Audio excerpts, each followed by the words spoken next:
All right, good morning everyone, and welcome to our 11th edition of our APAC Summit. Quick fun fact, 10 summits ago, we ran our very first APAC Summit here at Marina Bay Sands, and we are glad to be back here again. My name is Karina. I'm the Senior Programs Director for Plug and Play here in Asia Pacific, and I'll be your MC for this morning.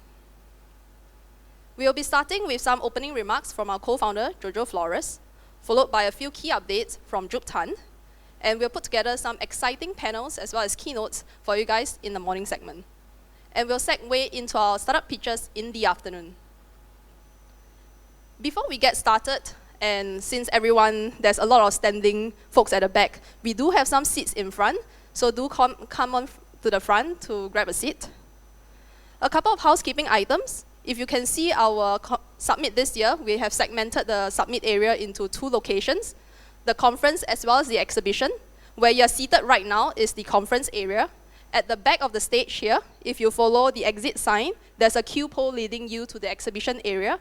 At the exhibition area, we have a total of 52 startup booths, so do check them out, as well as investor speed dating that will be happening in the afternoon. And for Wi-Fi access, that's the most key important thing for all our overseas delegates. Our Wi-Fi access is Marina Bay Sands. There is no password attached to this Wi-Fi, so do make sure that you have Wi-Fi access. We do have a couple of call to actions for you guys to get connected to our startup founders. All right, now that everyone have Wi-Fi access, next I would like to direct your attention to your name badges. So for everyone, your name badges at the front, it is all color-coded. For corporates, you are color-coded to be blue. Corporates and government is blue. Startup is red. Speakers are orange. Investor and community partners is green, as well as for all Plug and Play team members, we are color-coded as purple. And if you turn to the back of your name badge, there is a QR code, and I believe that's the most important information for you. For the QR code, if you scan, you will be taken to our event resource page, and on the event resource page, there is the full conference agenda, as well as our full list of 52 exhibiting startups. So if you'd like to get connected to our startup founders, do scan the QR code. And lastly, for refreshments, we do have a buffet line at the exhibition area. So for food timing, breakfast is happening from now to 11 a.m.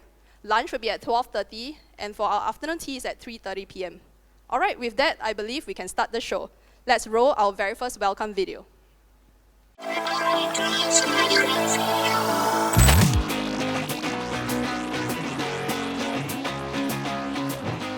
I love coming to Plug and Play's APAC Summit. It's a great confluence of industry leaders, practitioners, corporations to come exchange ideas. Plug and Play come in at our innovation arm to feed in a variety of fintechs to help address certain challenge statements. Plug and Play is a very, very good network and very, very good base. I really wanted to see what kind of network you have, what kind of opportunities I can tap. I'm happy to say I'm not disappointed. So we pitched quite a lot of people. We are very interested in expanding the user base for our technology. So a startup is a small baby. It cannot grow on its own. Like, you need a village to grow a child. If they are built by people who've been building these networks, then it goes a long way in shortening the process to making the end result happen. Plug and Play has been a great partner of Enterprise Singapore. Coming here today to lend support, looking forward to connecting with the startup community, finding out what is happening in the startup scene, and it's a great platform that Plug and Play has put in. Well, I think this event is very powerful, very diverse group of not just customers, but partners that can mingle and learn from each other, really thinking about the future and creating foresight. The APAC Summit, I think, is such a vibrant event. We've met agriculture startups from as far away as South America that provide solutions that are very relevant even in the context of Southeast Asia.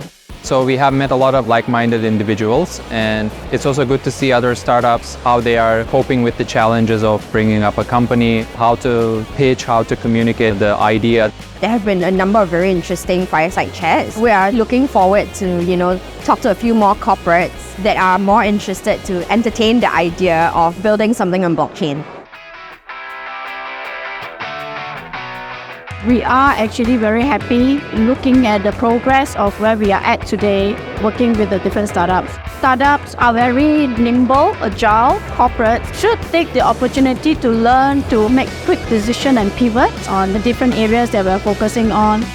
as Digital Innovation Lab, we need to ensure that we remain at forefront of innovations, new ideas. We need to remain up to speed in terms of market trends and up-and-coming solutions.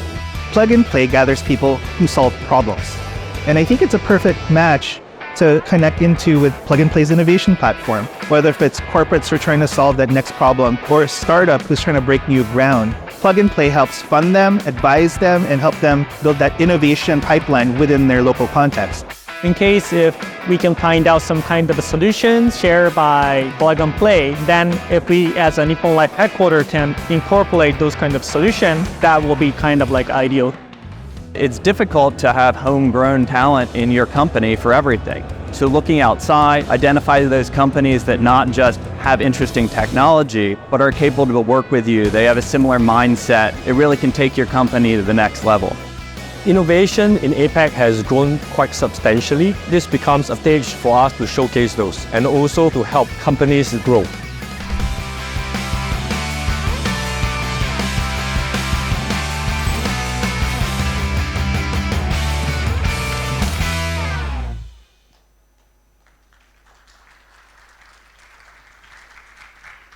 All right, I hope that warmed the stage, and thank you for everyone for coming on time.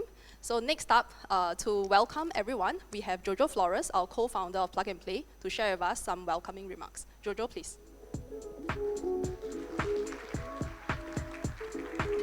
Thanks, Karina. Welcome. Good morning. Good morning. What a great day, huh? Started off with some lucky rain. Maybe you were still asleep, but there was rain, trust me. Special shout out to our friends and guests that flew into Singapore in the last couple of days. Welcome. I hope you get your chance to have your chili crab or bakute or laksa. You know what I'm talking about, right? Right? If not, then I'm sure there's a Singaporean beside you. You can ask them about these 3 favorite things of mine here in Singapore. Anyway, I have to apologize to Karina. She prepared a script for me, but the usual disruptor that I am, I will not follow. So sorry, Karina. I know you know, she printed it out for me. I asked her to print it out, and now I'm not using it. But I did want to share something with you. In school, where I graduated from in the Philippines, we had this school motto called Animo. Anybody here who's heard of Animo? Of course. The ones from LaSalle. Okay? You know, there's another school, but we cannot talk about them today. Anyway, Animo means courage, you know, determination, fortitude, positive attitude, resilience, which are like values and, you know, kind of guidelines for how I kind of lived my life, and also the kind of values that we try to instill with our teams and the community that we serve here at Plug and Play.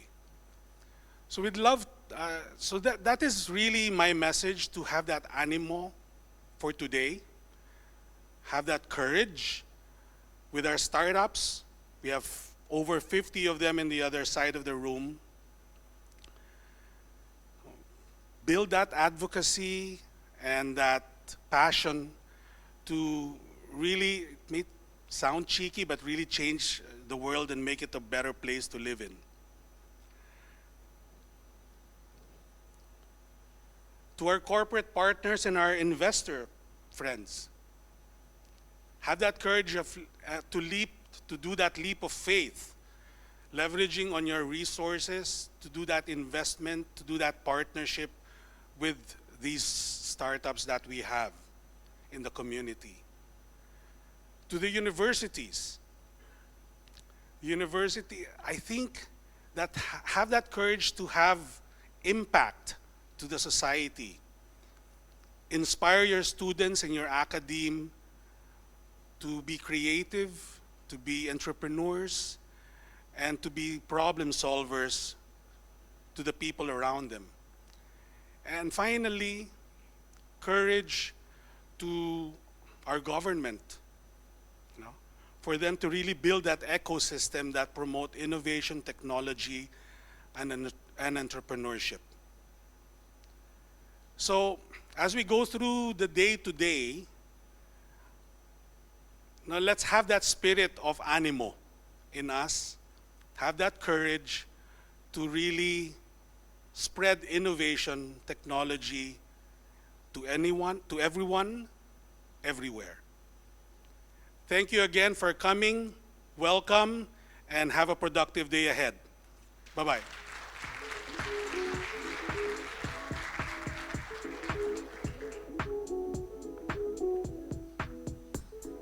All right, thank you, Jojo. And the message for the day is be courageous. So I hope to all startup founders, corporate, as well as investors, be courageous, take the first leap of faith, invest in the startup, make some corporate startup collaboration.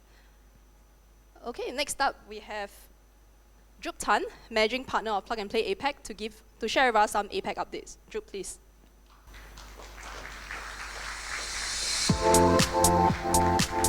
Thanks, Karina.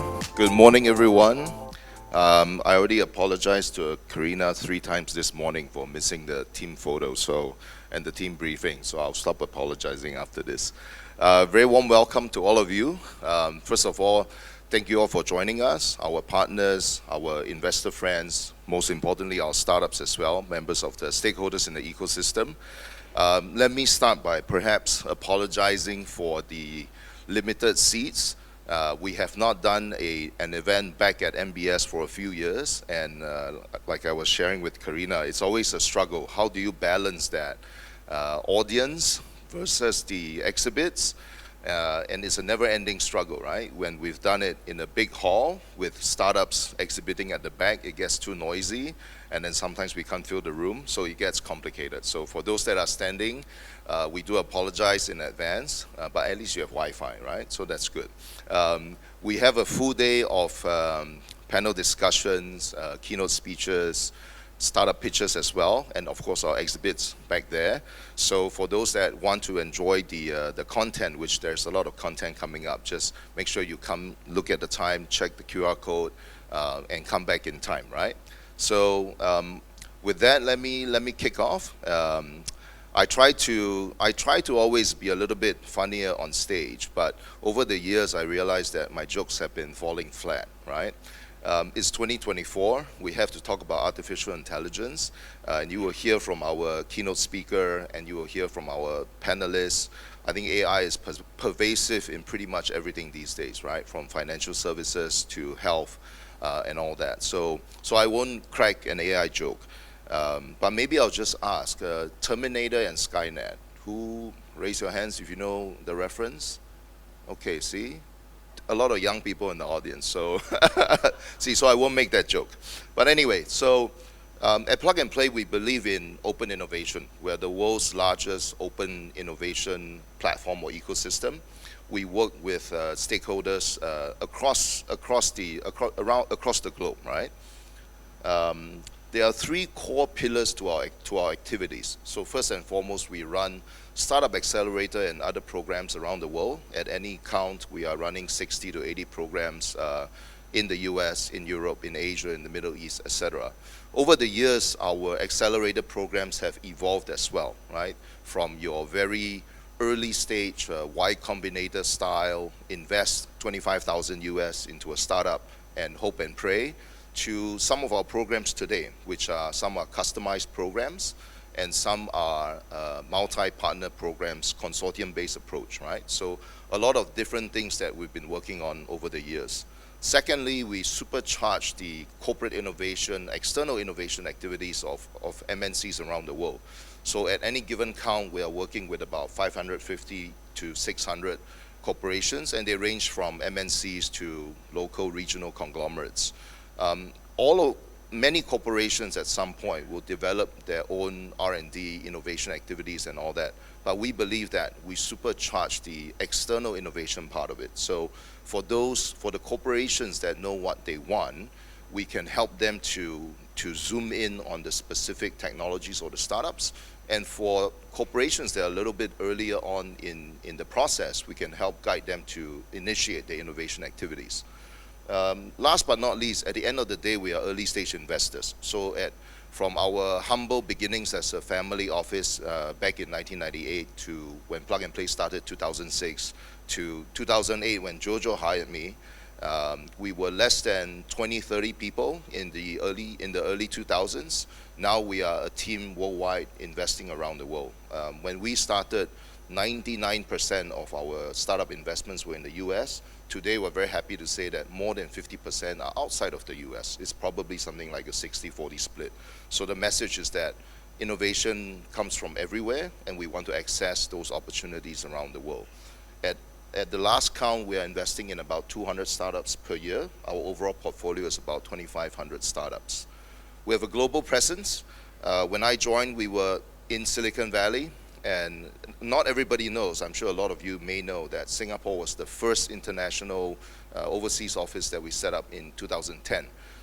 Back then it was just an investment holding office. We did a handful of early stage investments per year, but today we're doing the full scope of our activities. We're global, so we have about 700 plus team members across 60 plus locations around the world. A big part of our team on the venture side, so these are the folks that are talking to the startups, engaging with them, hoping to matchmake them to the corporate's needs, as well as investor requests as well. So we've backed some of the very best startups. At the last count, we are at about 35 unicorns in our portfolio. Yes, to some it's a vanity metric, but at the same time, I think the valuations, it's also a good reward, well, of course, for us investors, right? And also a recognition of the work that has been put in. A lot of folks will ask us, how do we invest in startups, right? And we like to say we look at team, technology, and traction. I won't go into the details, but when you invest into a startup, when there are 2 or 3 co-founders, you never know. You know, people that say, I know these guys will be a unicorn one day, they are lying, right? 100% lying. So I think we've been fortunate to have backed some very strong teams, very good founders, and I think that's also present in our portfolio. So in APAC, so Singapore is one of the regional headquarters for Plug and Play in Asia Pacific. We have team members around the world, but in Asia, we are focused on the China region, also East Asia, Japan and Korea, and here in Southeast Asia, Singapore is our regional HQ. We are currently present in Singapore, Malaysia, Indonesia, Thailand, and the Philippines, and we hope to be present physically in Vietnam next year as well, and that will round up some of our Southeast Asia strategy. You see a lot of dots elsewhere as well. We are happy to announce that this year we are also launching this year to next year, we are launching an initiative in Gujarat in India. So we're very excited about that. And we have now sent people to Australia as well. So hopefully in the next few years, Australia and New Zealand will be on the map for us. Or maybe it will change color once we have people on the ground. We run a variety of programs across the 20 plus verticals or themes that we work in. So they range from sustainability to financial services. We also run some customized programming for some of our partners, and that range from Facebook, Meta back in the day, to Startup Autobahn in Europe with Daimler, to Visa here in Singapore and APAC as well. Go is one of our big programs over the last few years where we provide market access opportunities. In the case of Singapore, that's very relevant, right? It's a lot of regional, global startups that are trying to access the Southeast Asia market, let's say through Singapore, but as a gateway to the rest of the region, or for Southeast Asian startups going global from Singapore or from their home countries. So that's a big part of our programming as well. With that, I will close with a video. We also have this running I guess not really a joke, but a running thing in a company that all our events have to have at least 2 videos, right? So because the marketing team is working really super hard. This year, we were selected by EDB as one of the new partners for the CVL 3.0 program, and this little video is to introduce that. Some of you here in the audience joined us last night for a little session, but for those that are interested to hear more, please engage with any of the Plug and Play team members, Purple Tags, and I think we have friends from EDB in the audience as well. So with that, thank you, enjoy the video, and enjoy the conference today. Thanks very much.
Thank you, Jup, for the exciting updates with EDB as well as our new locations upcoming in Australia and India. So very excited to share more information with you coming up soon. So next up, for new partner announcements, another new exciting segment, I would like to invite Patricia Nordstrom, our Senior Director for Corporate Partnerships, to share with us the new partners. Patricia, please.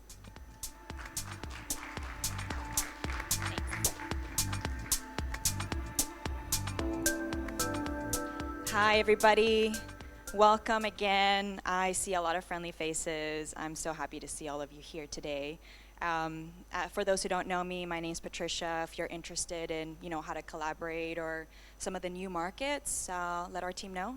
We'd be happy to share a little bit more about our initiatives. Now, as part of our ecosystem, we continue to grow more locations and, more importantly, more partnerships. Today, I'm very happy to announce that we have 11 new partnerships with a few more that hopefully will be announced in the next coming months. So with that, I'd like to start sharing some of our new partnerships and sharing more about those. First up, Aditya Birla Capital. We are very proud to announce our partnership in regards to the Infinite program. So we'll be focusing on evolving opportunities for fintech, insurtech, and healthcare technologies with the ABC team. Next, we also are very proud to be working with the Australian government in regards to expanding into Australia and also to support internationalization of Australian technologies into Southeast Asia, specifically Singapore and Indonesia, hopefully more soon. Next, I'd like to talk about the Cybersecurity TIG Center, who is working with us to support the evolution of cybersecurity startups in the future. So this is a big opportunity to work with not just the government, but also the National University of Singapore. Next, we're working with DFNN, a very large corporation in the Philippines in regards to evolving opportunities for the Philippines. So various business sectors covered. We actually have his chairman over here today, and happy to see him speak a little bit more about opportunities he's looking at. Next. We are also working with the government of the Philippines in regards to the setup and launch of the National Startup Acceleration Platform. We look to establish more opportunities for the country's startup ecosystem and create inbound opportunities for talent coming into the country over the next few years. Next. Again, a big government story here. I think Jup already shared it, but no problem. The EDB has set up several initiatives related to corporate venture launchpad initiatives in Singapore. This year, they have established a startup partnerships platform where Plug and Play will be supporting the evolution of new labs, skill set development, and partnerships with corporates and startups. For more information, please look out for John. He's over there. He will be the right person to get all the details.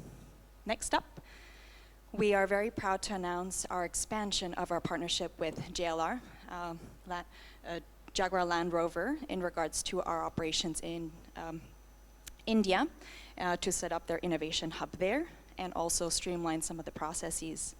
Next, we are working with the Korean government to support expansion opportunities for startups into Southeast Asia and Australia. Again, a big push for government partnerships for us. Next, Pine Labs is an initiative to further expand some of their operations and partnerships with startups in the space of financial services here in the market. Next. Shahi Exports, very much a big player in the textiles industry. We are partnering in regards to providing opportunities to decarbonize the sector and hopefully do more work in India as well. Next. XTC is the last one. You've probably counted, this is the 11th partner that we have announced today. XTC is a big player in the Web3 community, and we are supporting the evolution of partnerships to add to the XTC network. So with that, again, welcome to today's summit, and a big round of applause for all our new partnerships, and look forward to doing more with all of you in the coming years. Thank you.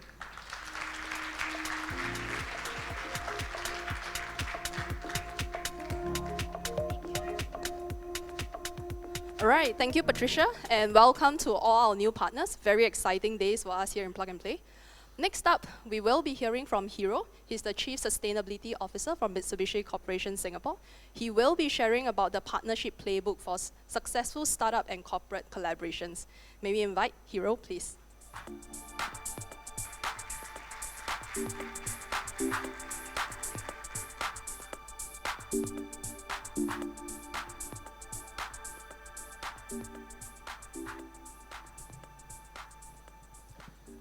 Thank you for the kind introduction. Unlike Jojo, I'm not as good as a speaker, so I have my own notes. And unlike Jupe, I'm not very digital, so I'm being very analog, so no videos. So thank you very much for the kind introduction. Good morning, everyone. My name is Hiro. Let me begin by sharing the reason why I think I've been asked to speak to you this morning. For over 30 years, I've been developing a wide range of solutions and businesses around the world with a focus on using technology and finance. For example, an online supply chain system in Europe, a venture capital fund in the US, and developing new ocean vessels as well as lab-based meets here in Singapore. A lot of it has been about bringing together startups and corporates. Therefore, I'm often asked to share my experiences on how to connect startups and vice versa with how to connect with startups and vice versa with corporations in developing solutions. However, basically being shy, I've always tried to avoid speaking in public. So most of my talks are usually in small settings, hopefully with a drink or a meal. And so what has made me overcome my reluctance in speaking in public? The reason is the worldwide increase in problems, and more, the lack of speed in the solutions being developed. Therefore, I hope to share today a few points based on my own experience, what I believe were essential in connecting startups and corporations towards creating solutions.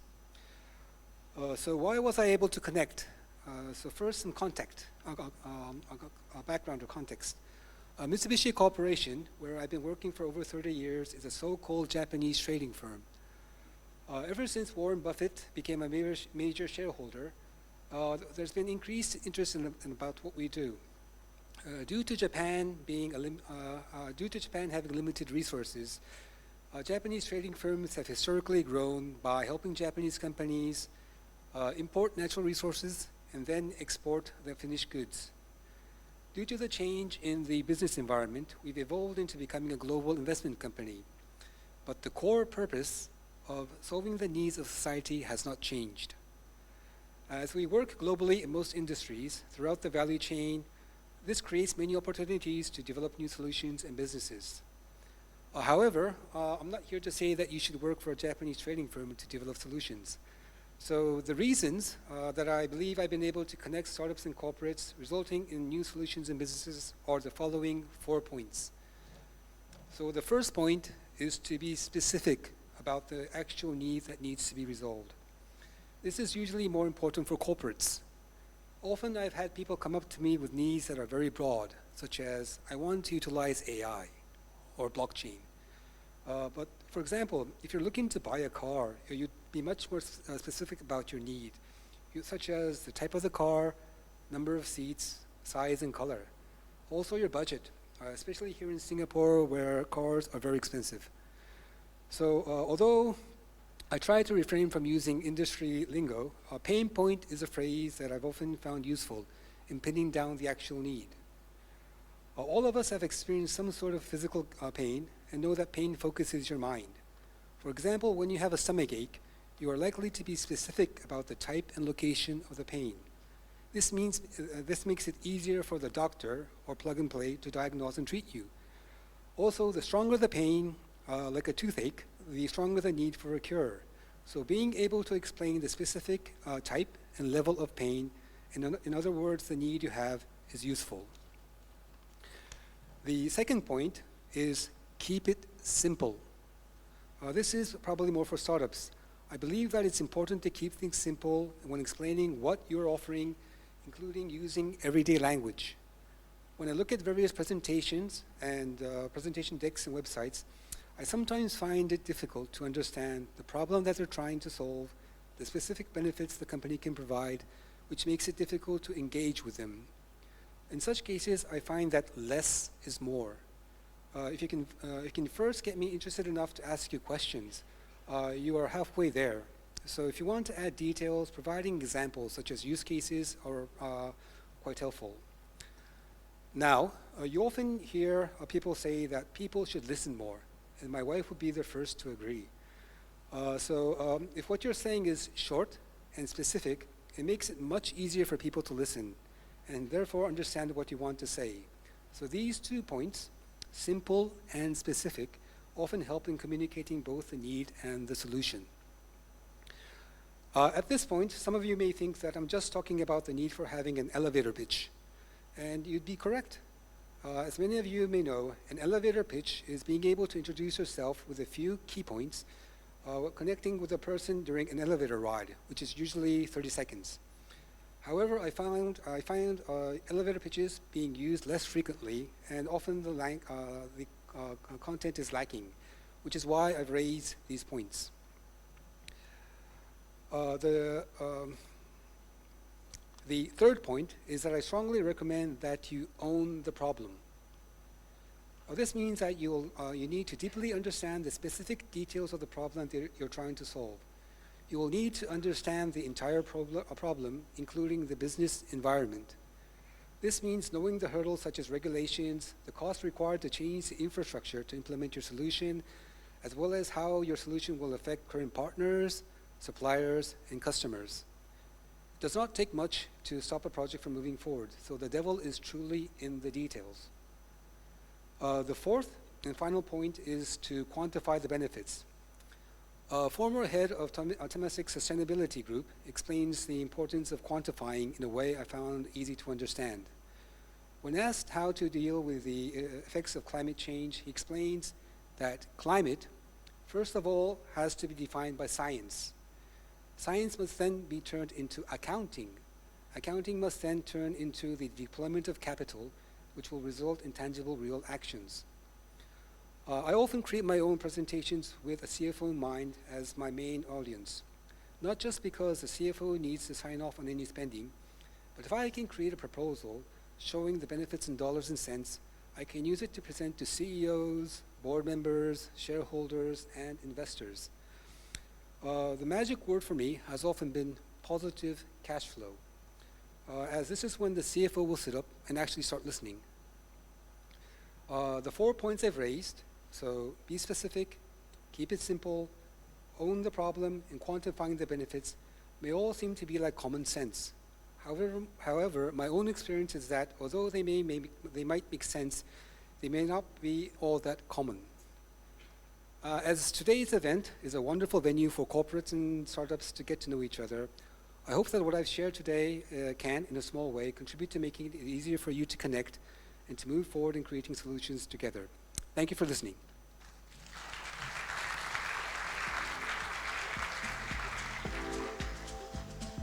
All right, thank you, Hero, for the 4 key tips. So to all the corporates, startups, as well as investors, do take note of the 4 key tips from Hero. All right, next up, I'd like to invite Xander. He would be the next MC for this morning segment. Xander, please. Thank you very much, Karina. Good morning, everyone. Great. I see the energy are still there. Good to see everyone. Well, I believe there has been quite a number of, quite an amount of information. So while we are setting up here, I want to do a little something with you. You guys have been sitting for a while. Anybody needs to shake it up a little bit, stretch a little bit, get the blood flowing again. Don't be shy. Nobody? Okay. All right, so I see, yep, the setup are all ready. I don't want to hold up too much of your time. We've got a very packed schedule for you right today. So to kick off, this segment, we'll first go into financial services. So kicking off this segment, we have an amazing panel who will be sharing more about the transformative impact of artificial intelligence on the financial services industry. We'll discuss how AI technologies are reshaping financial operations, customer interactions, and strategic decision-making while also addressing the challenges and future potential.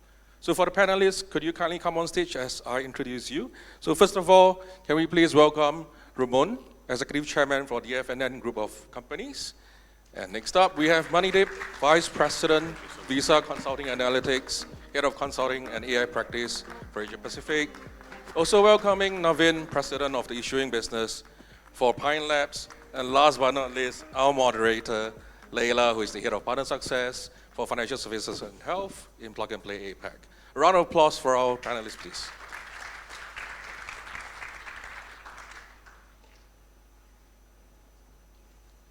Hi, everyone. Good morning. Welcome to your very first panel discussion of the day. My name is Leila. It's my pleasure to be a moderator for this really important conversation, AI.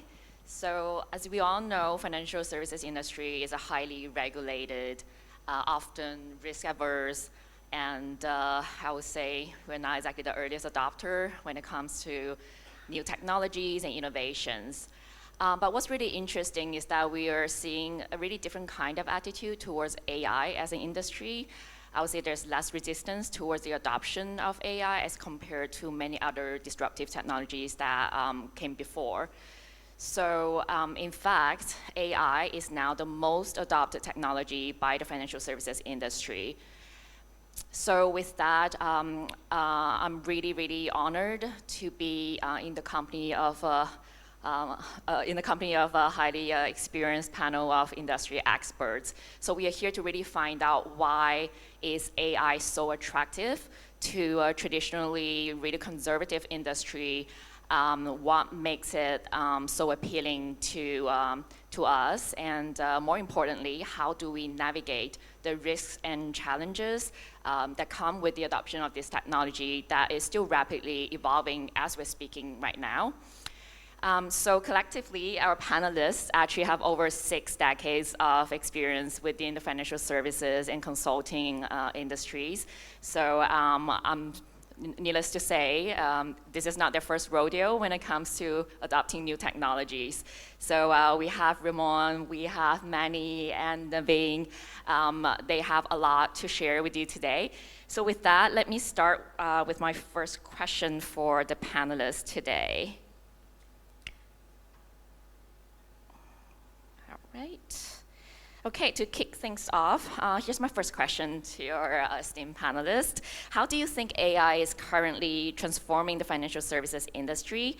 What key benefits have you observed that set AI apart from other disruptive technologies that came before? Let's start with Manny. Sure.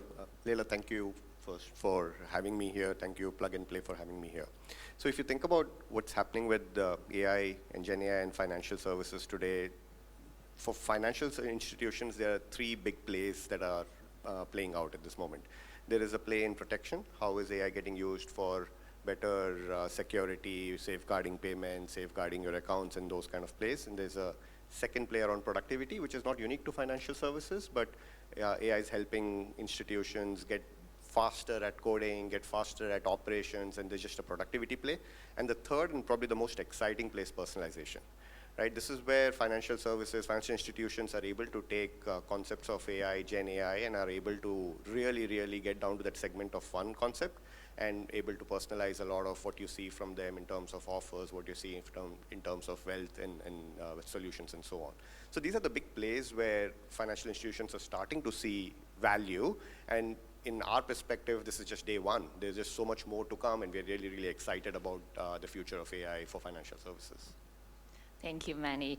I would like to hand the time over to Ramon. I think with DFNN's background as an IT solution provider since the late 90s, I'm sure you've experienced many waves of technological advancements. Can you share with us your thoughts on this? Sure, thanks, Leila, and good lead-in, Manny. But I'd like to take it from a country perspective, because this is close to the heart of both Jojo and I. When you talk about AI and disruption, and you talk about the Philippines, and also more so like my friends from India, when you talk about financial service, what you never see is really how they get evolved. If you go to the Philippines, you'll have companies such as Fiserv, ourselves. You go to Fort Bonifacio, you see JP Morgan, Wells Fargo, Hong Kong, Shanghai Bank. Those guys aren't the banks operating there. They're actually the real engines that drive your financial services. And it's so wide that basically you're talking about insurance companies, capital market formation, training, personalization, which Manny had led into. When you have a country that is the Philippines and you have $38 billion dollars every year from BPO, from servicing financial services industry, and you have overseas workers who remit another $32 billion, just think of the possibilities of disruption and benefit of AI. Jojo and I are probably one of the few sounding the alarm in the Philippines. AI has a chance to disrupt that $38 billion flow to the country. And at $32 billion in remittances, imagine the customer journey when the Philippines has 111 dialects. You go to a DBS or Banco Santander in Spain, and you'll be able to personalize within that person's dialect in terms of customer service. But I also want to highlight something that everybody in this room should be thinking of. These are the benefits, but there's a dark side to AI. And I'm telling you, and I would like you to please believe, that while I believe Plug and Play is one of the most innovative platforms in the world, and I'm glad to, as a small company, be part of it, I'm telling you the biggest innovation in AI is now happening in the battlefields of Ukraine and somewhat on the West Philippine Sea. Because you will have rogue players, you will have good players, but a strategy in terms of warfare is how to disrupt your financial services. And these are some of the things that you plan. With market capitalizations of companies like NVIDIA, your board of directors is going to make sure that somehow AI is there. But I came or am old enough to remember what .com was when it added to your valuation. IO, blockchain, crypto. You're going to have to separate the good from the bad. And this is where I suggest you make the differential. What we've actually seen in the Philippines, where we have no credit bureau, this is going to be really interesting. We've had Starlink come in, RCBC Bank, because you cannot have AI without first connectivity, had increased their sign-ons to remote islands. Imagine what AI can bring to that customer personalization. So guys, that's one of my takeaways. And you know we have a timer here, so I don't want to monopolize the discussion. Thank you, Ramon. Yeah, I'm sure you have the opportunity to share more about the benefits later on as well. I would like to move on to Naveen. Great being here, so good morning, everyone. And I think both Ramon as well as Manny have kind of covered everything. But you spoke about credit bureau, you spoke about personalization. My background has been in payments and credit bureaus. So I would say identity verification is the first thing, right? Face recognition. That's a use case that we are using in financial services for sure. Smart onboarding. That's, again, something that happens very easily. We have seen how it works. Servicing productivity. We spoke about maybe, personalization in chatbots, right? I think that's happening. Personalization in offerings either for investments, for protection, for credit.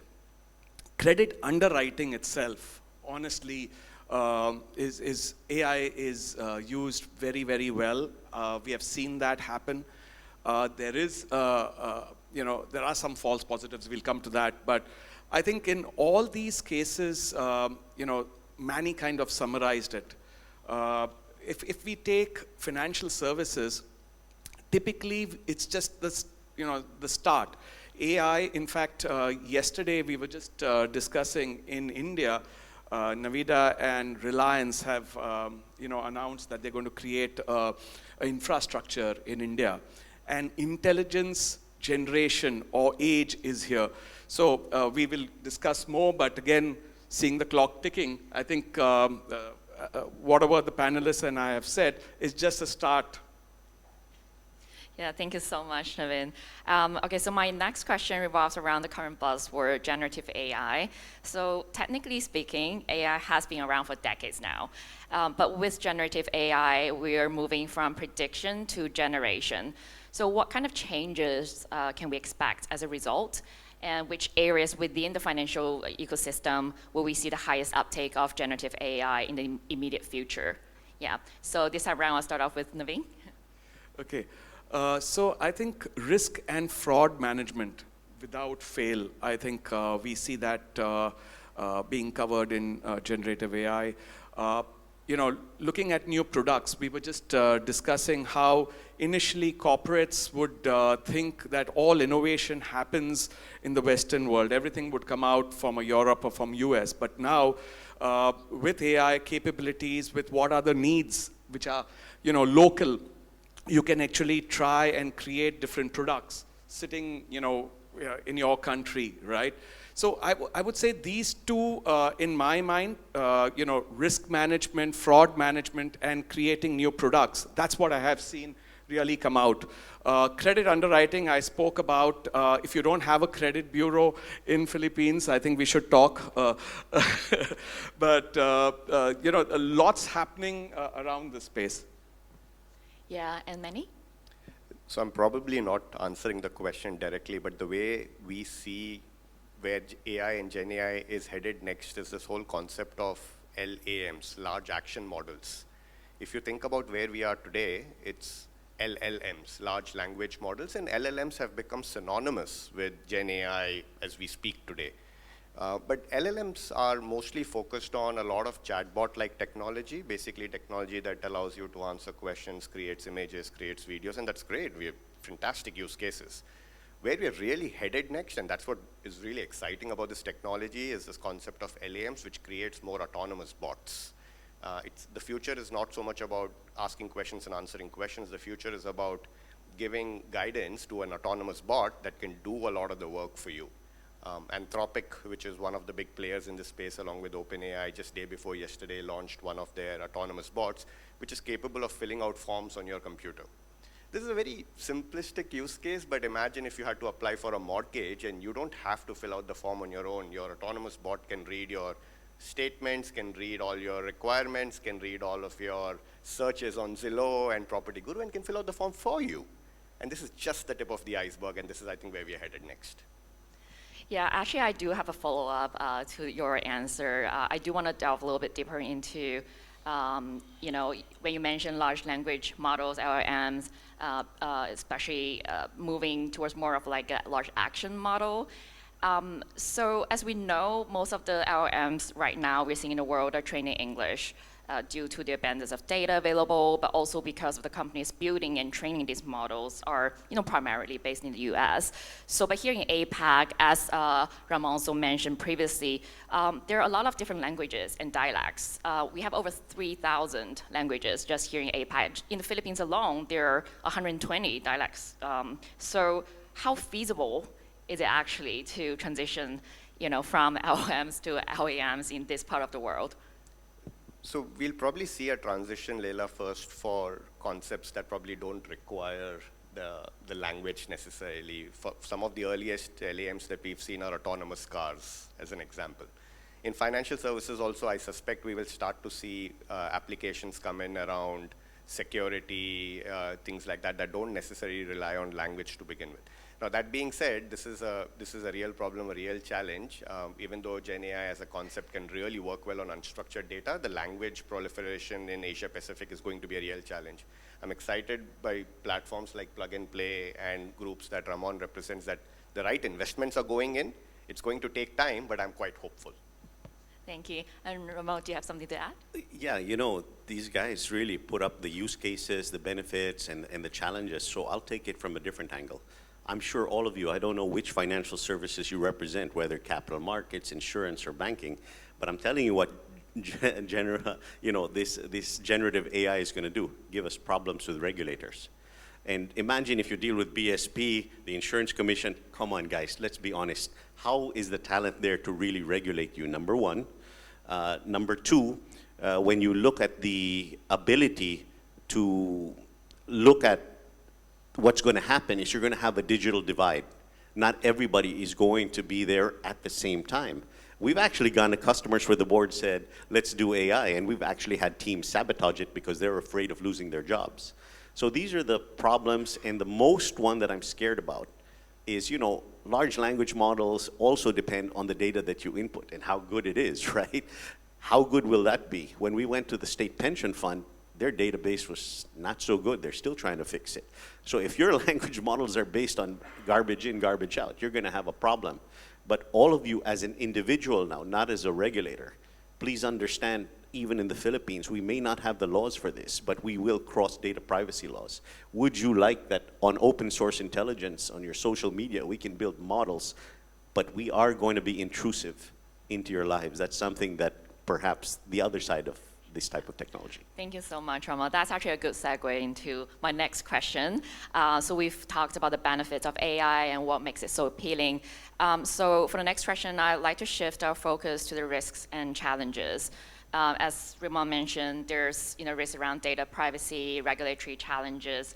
So we are now on the cusp of probably one of the most significant transformations driven by technology, not just at the industry level, but also on a societal level. So with great transformations often come with substantial risks too. Besides the risks you mentioned, and feel free to elaborate more on that, what other key risks and challenges associated with the integration of AI into financial services are you seeing? And more importantly, how, as an industry, how can the companies in financial services industry proactively address these challenges to maintain a competitive edge? So I'll start off with Naveen. Sure. I think data privacy and security, Ramon, what you mentioned is a big risk. It's a big challenge. How do we overcome that is work very closely with the regulator, create sandboxes, try to see if it's working. I think that is important. Consent management, be very open about it, don't be secretive. Very clearly, Manny, you spoke about AI to fill applications. Sometimes it has an algorithm bias. Unfortunately, in credit bureaus, if you don't have a credit history and it's filled up and you don't even have one bank loan, you may not get the next bank loan. So there will be false positives. I think it is important that this awareness of what is being used at the back end so that the consumer understands, is educated, working very, very closely with the regulator to ensure the sandbox, whatever learning and experiments are, only after that it becomes a regulation. I think these are the things that we require. We can't have a startup working in isolation. It has to be a part of the society at large. And I think that's what's going to make a big difference here. Thank you so much for sharing. And over to you, Manny. Maybe another risk to talk about, and Naveen covered the whole concept of data privacy and consent quite well, so I won't go there. Another risk to talk about is a cyber risk, new threat vectors that are proliferating thanks to all the technology evolving, as Ramon called out. We've had incidents where a Fortune 50 CFO, so a persona like anyone in this room, was duped because of a Gen AI video call impersonating the CEO of the company, and 25 million were lost. So it's not out of the realm of possibilities that you're going to see more and more of these threat vectors come up. Not everyone's using Gen AI for good use cases. So that's the other risk to monitor. How well protected are your digital endpoints? If you think about the question and talk about challenges, I think the two big challenges with usage, with evolution of Gen AI, one is on the talent side. Right, again, Ramon covered this. It's not just with the regulators, right? How equipped are most of our corporates to maximize the use of the investments that are going into each of these companies around Gen AI? That's one big challenge. And the second big challenge is data strategy. Everyone's investing so much into Gen AI infra, but they're not getting value out of it. Why are they not getting value out of it? There isn't a data strategy supporting your AI roadmap. So these are probably two big challenges to keep in mind as people navigate this environment. You know, first and foremost, after what Naveen said, I'd like to get him on a flight to meet our regulators tomorrow. And I'm really a big believer as an offtake into PPP, public and private partnership, because that's the best way our regulators are going to be able to regulate. Naveen basically summed up what I truly feel in the Philippines when engaging with our Senate and Congress and our regulators is innovate more, regulate less, and partner with the private sector, because you are not geared on a government budget to keep up with the changes. And in a sense, that's what Plug and Play does with its platform and its company. So they are receptive, and hopefully they don't see us those to be regulated, but a partnership for growth. And further to Manny's risks and all of that, I don't think what Israel is telling you is how they found those terrorists. So imagine those type of technologies being used for different, to use AI to break your systems, impersonate the user, and so forth. It is really getting much better, but these are being tested real time in different scenarios, which will become your commercial use case in the next 3 to 5 years. Thank you, Ramon. Actually, I do want to, bring things back to home ground, like here in Southeast Asia, as you also touched upon it earlier. We are still a region that's mainly consisting of emerging markets with a lot of underserved communities.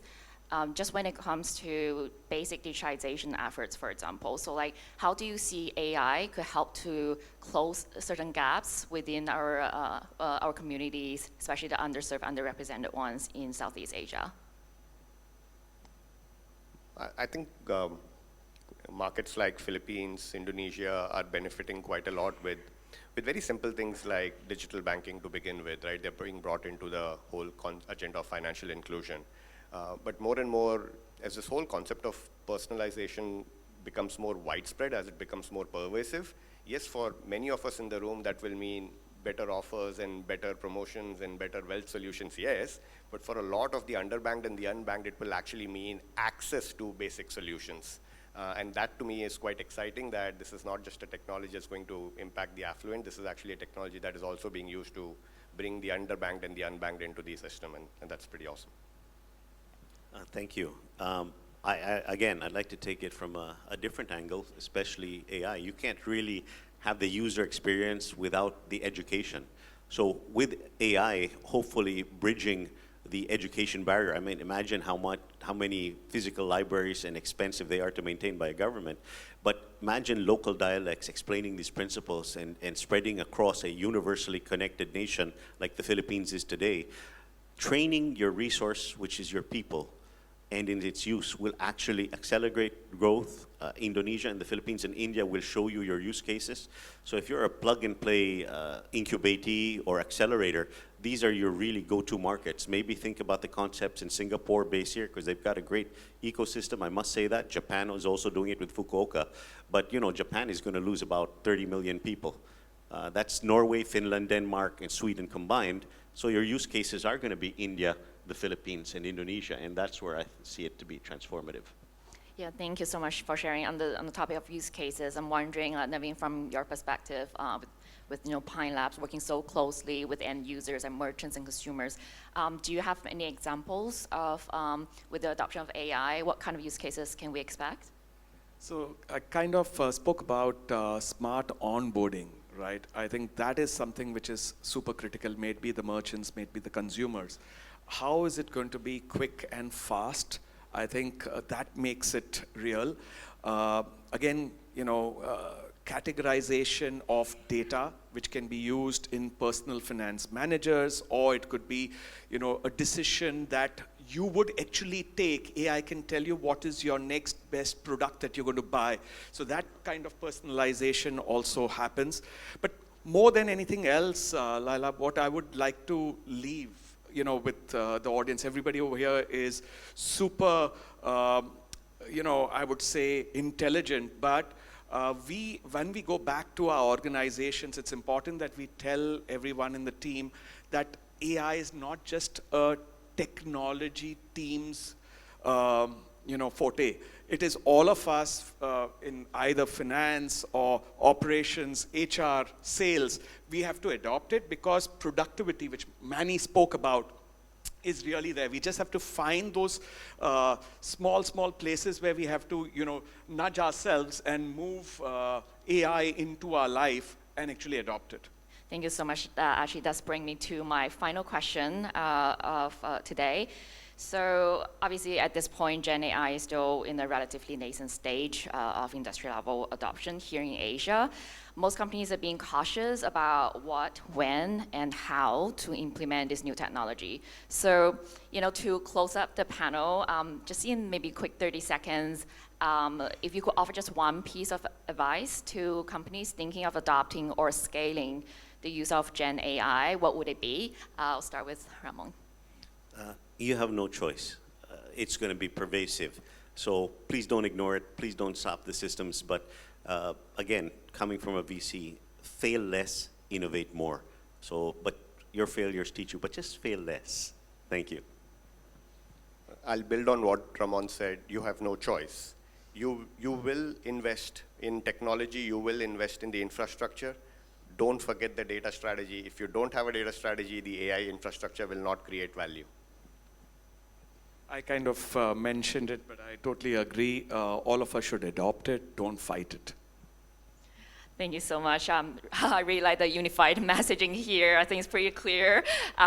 Don't wait anymore. Take action right now. So we've come to the end of our panel discussion. Thank you all for joining us again today. I hope you've gained some useful insights. And let's give a round of applause to our panelists.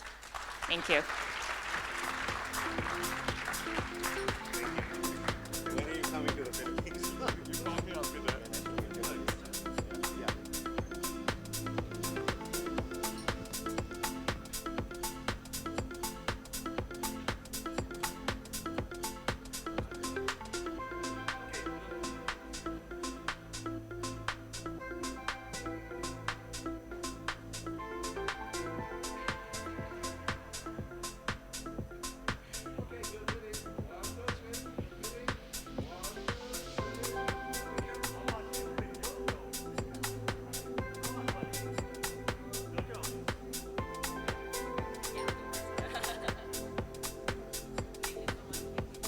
Right, thank you very much to the panelists and Layla.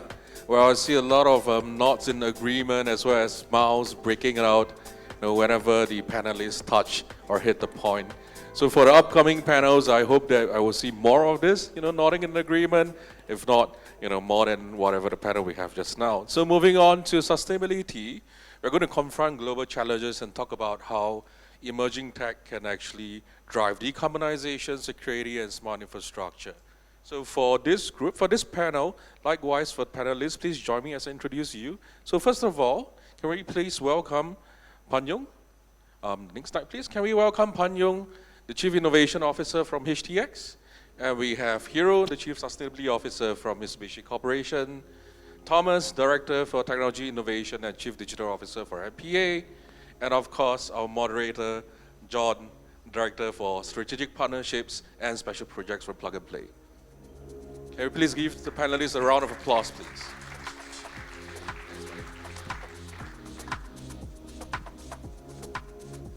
All right. How's everyone feeling? Good. Good to hear that. Good to hear that.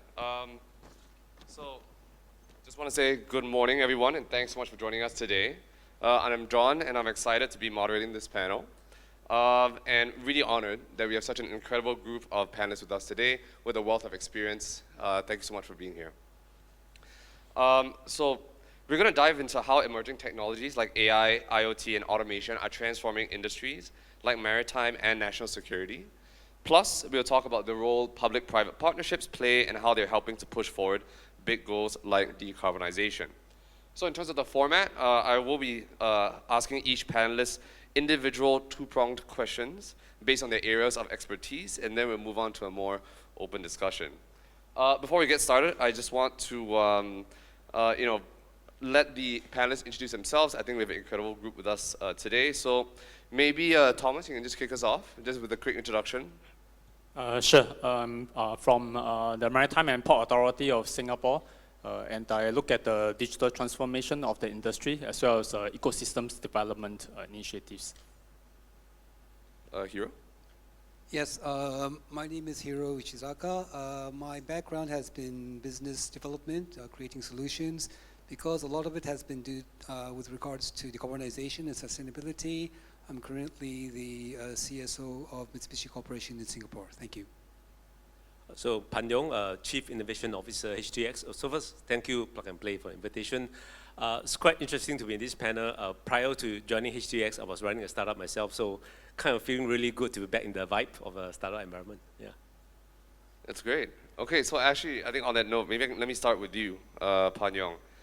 So with Singapore's ports becoming some of the most advanced in the world, there's a growing focus on the role of automation and digitization in enhancing national security. However, automation introduces new vulnerabilities, especially in cybersecurity, making it essential to balance innovation with safeguarding these critical systems. So my question to you, as Singapore's ports continue to digitize, how is HTX addressing the growing cybersecurity challenges that come with automation? And in light of these advancements, how do you balance the efficiency and innovation of automation with the risk of over-reliance on technology? Sorry, I know it's quite long. Yeah, that's quite a long question. So I thought maybe I spend a couple of minutes just to lay the background, because I assume some of the audience here doesn't know about HTX, what we do. So essentially we're the science and tech agency for Ministry of Home Affairs. If you think about the police, civil defense, prison services, immigration and checkpoints, and various agencies under the Home Team umbrella. So we kind of provide the science and tech. And what do we really do? If you ever travel into Singapore, I think all of you have traveled in or Singapore, the experience you experience with your automated gate, the technology behind it, the technology that is applied to keep the country safe, whether it be surveillance cameras that we put in place, the technology that basically dispatch the police vehicles, the fire engine that out to deal with emergencies and crises. That's the technology we provide. Of course, the digital experience that our citizens face, right? Whether the application for passports, filing of police reports, or even to the details of the equipment our firefighters put on, the gears they put on when they go address the situation. Does it protect them? Do we have the telemetry for the health? Plus forensic work and anything else, right, to keep us safe. So if we think about the scale of operations, that's quite significant. And the true numbers is the world busiest land checkpoint is actually here in Singapore, right? I think we're looking about 350,000 people going in and out of the checkpoint every single day. So you add on to the other ports, more than 500,000 of people going in our ports every single day. And we can't not use technology. We'll not be able to provide the experience, the experience of citizen demands just goes up every single year. They expect breakthrough clearance, they expect the public service to be super efficient, so we cannot go away from technology. The way we kind of approach it is really threefold. Number one, the technology we supply, are they smart? Right? Are we able to predict potential risk and error that happens, whether it be cyber attack or physical disruption? Are they scalable? Can we scale with demands, whether during the COVID period, can we deal with changes during the period, and can we sustain those technology? And especially the point on cybersecurity, I think the hard reality is this, right? The whole, if you think about the whole internet, it was designed for the era where it's meant to be open connection, right? So there's actually fundamental flaw in some of this technology. Likewise, for some software stack that the whole technology builds on, whether is it the von Neumann architecture or maybe the foundational C language that Python runs on. We have to accept the fact that there are challenges there, and how do you build capability to deal with those challenges? So we run what we call a cybersecurity center expertise, and where people constantly researching and say, look, how do we deal with these threats? I think the earlier panel spoke about AI. AI remains a very interesting technology that we have to adopt. I agree with the panelists earlier, there's no way backwards, we have to move forward, but how do you continue to invest in a solution that deal with AI safety, making sure that as we apply those technology, we continue to keep our people safe and secure. Yeah.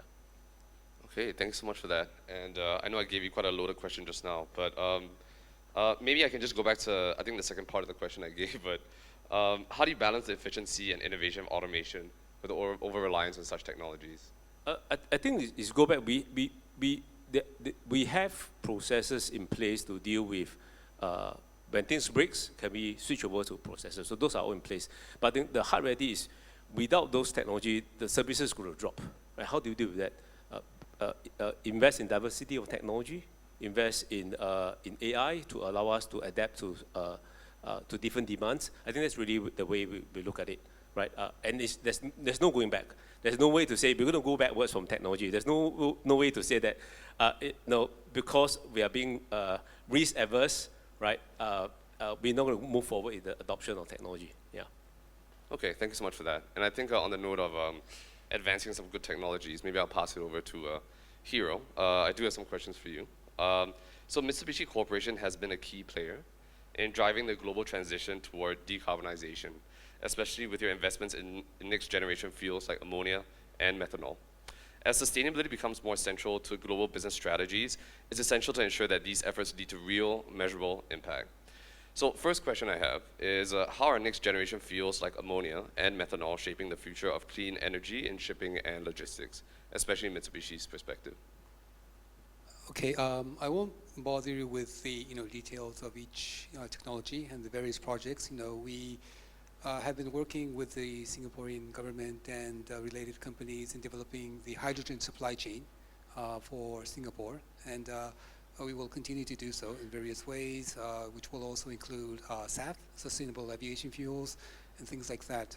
I think one critical thing that you probably need to keep in mind is the changing business environment. One thing that I think that a lot of people will probably feel is that the priority of sustainability is still there, but cost is becoming much more important. So, although the technology might be there, if the cost isn't, in a sense beneficial, it cannot be implemented at scale. So you will always need to understand that, of course, sustainability is, of course, important, but you need to be able to do it within certain restrictions. And nowadays, cost is becoming much more important. So when you look at the various options, and from the user side, you need to be able to understand, which solution will fit the user's, needs the best. And sometimes, although the most, like nuclear fusion is, the energy of the future, but it's still way expensive, and the time scale is, quite ahead. So you might want to look at, other more, let's say, low cost, but not as sexy, but at least, it will fit the bill moving forward. Thank you. Okay, so really just ensuring that we contextualize it to the customer and what they need. So actually on that note, in terms of the priorities of some of these customers, I think there's been a rising focus on transparency and sustainability. So how does Mitsubishi ensure that its initiatives deliver genuine environmental results and go beyond the surface level commitment? Okay, I think the key word here is what I just talked, during my talk a few minutes ago, and it's to quantify. You cannot manage what you cannot measure. So you really need to be able to quantify, the benefits that you are trying to provide.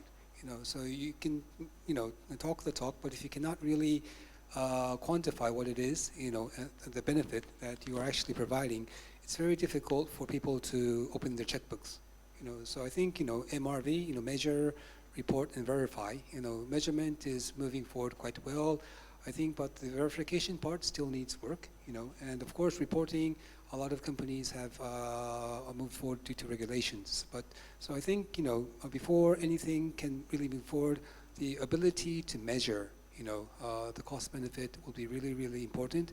So quantifying, you know, what you can actually provide will be really important, and that's probably an area that needs immediate attention. Thanks. Okay, thank you so much for that. So I'll pass my next question over to Thomas. On the note of you know, looking at it from a energy perspective, sustainability perspective from the MPA. So the maritime industry is undergoing a profound shift as decarbonization and sustainability take center stage. MPA has been a leader in adopting smart technologies and supporting innovation through initiatives like Pier 71. However, pushing for change in the maritime industry is not without its challenges, especially when it comes to resistance from traditional stakeholders. So I guess first question for you, Thomas, is how is MPA using smart technologies and initiatives like Pier 71 to drive sustainability and meet the International Maritime Organization's net zero targets? Okay, first I would presume most of you are not from the maritime industry, so maybe I do a quick introduction. The maritime industry basically comprises of the port in Singapore, which are the PSA, Jurong Port, MPA as a regulator. So PSA look at container cargo, Jurong Port look at the general cargo, and of course MPA we are the regulator and also industry promoter. Then there's also another very big group, which are the ship owners and operators. These are the ones that are delivering your, the goods across the businesses to your home. And basically, we have a vibrant ship owners and operators clusters in Singapore. Over 190 shipping groups that are present in Singapore. One of the biggest clusters in the world, which brings in a lot of maritime services players like the management companies, the insurance, the finance, the traders, the whole clusters of companies in Singapore. So in total, maritime clusters in Singapore, 3,800 companies in Singapore. And of course, you can imagine this is a lifeline of the Singapore economy and supporting enablers to many adjacent industries in Singapore. So that I think is very important. We are ranked among the top in many reports and statistics in terms of the port as well as international maritime clusters. So this is a very important clusters. In terms of the sustainability goals, basically the International Maritime Organization, the aviation, the ICAO, and the emissions, the national determined contribution. These three factors, if you add up together, the maritime world, the aviation world, plus the national determined contribution, if you add all these reporting together, contributes to the total global emissions. So the International Maritime Organizations in 2023 has already articulated their net zero goals and ambitions, which comprises of 176 member states within net zero by 2050 with intermediate checkpoints at 2030, 2040. And for that, I think the panel also speaker has talked about that today there is no real solutions, cost-effective solutions, safe solutions in the world for the shipping world to convert to use some of these future fuels, which I think Mr.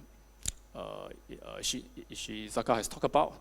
Fuels like your green ammonia, green methanols are still, these are toxic, these are highly flammable fuels, and the supply chain doesn't have them in capacity. So how does the world transit towards that future?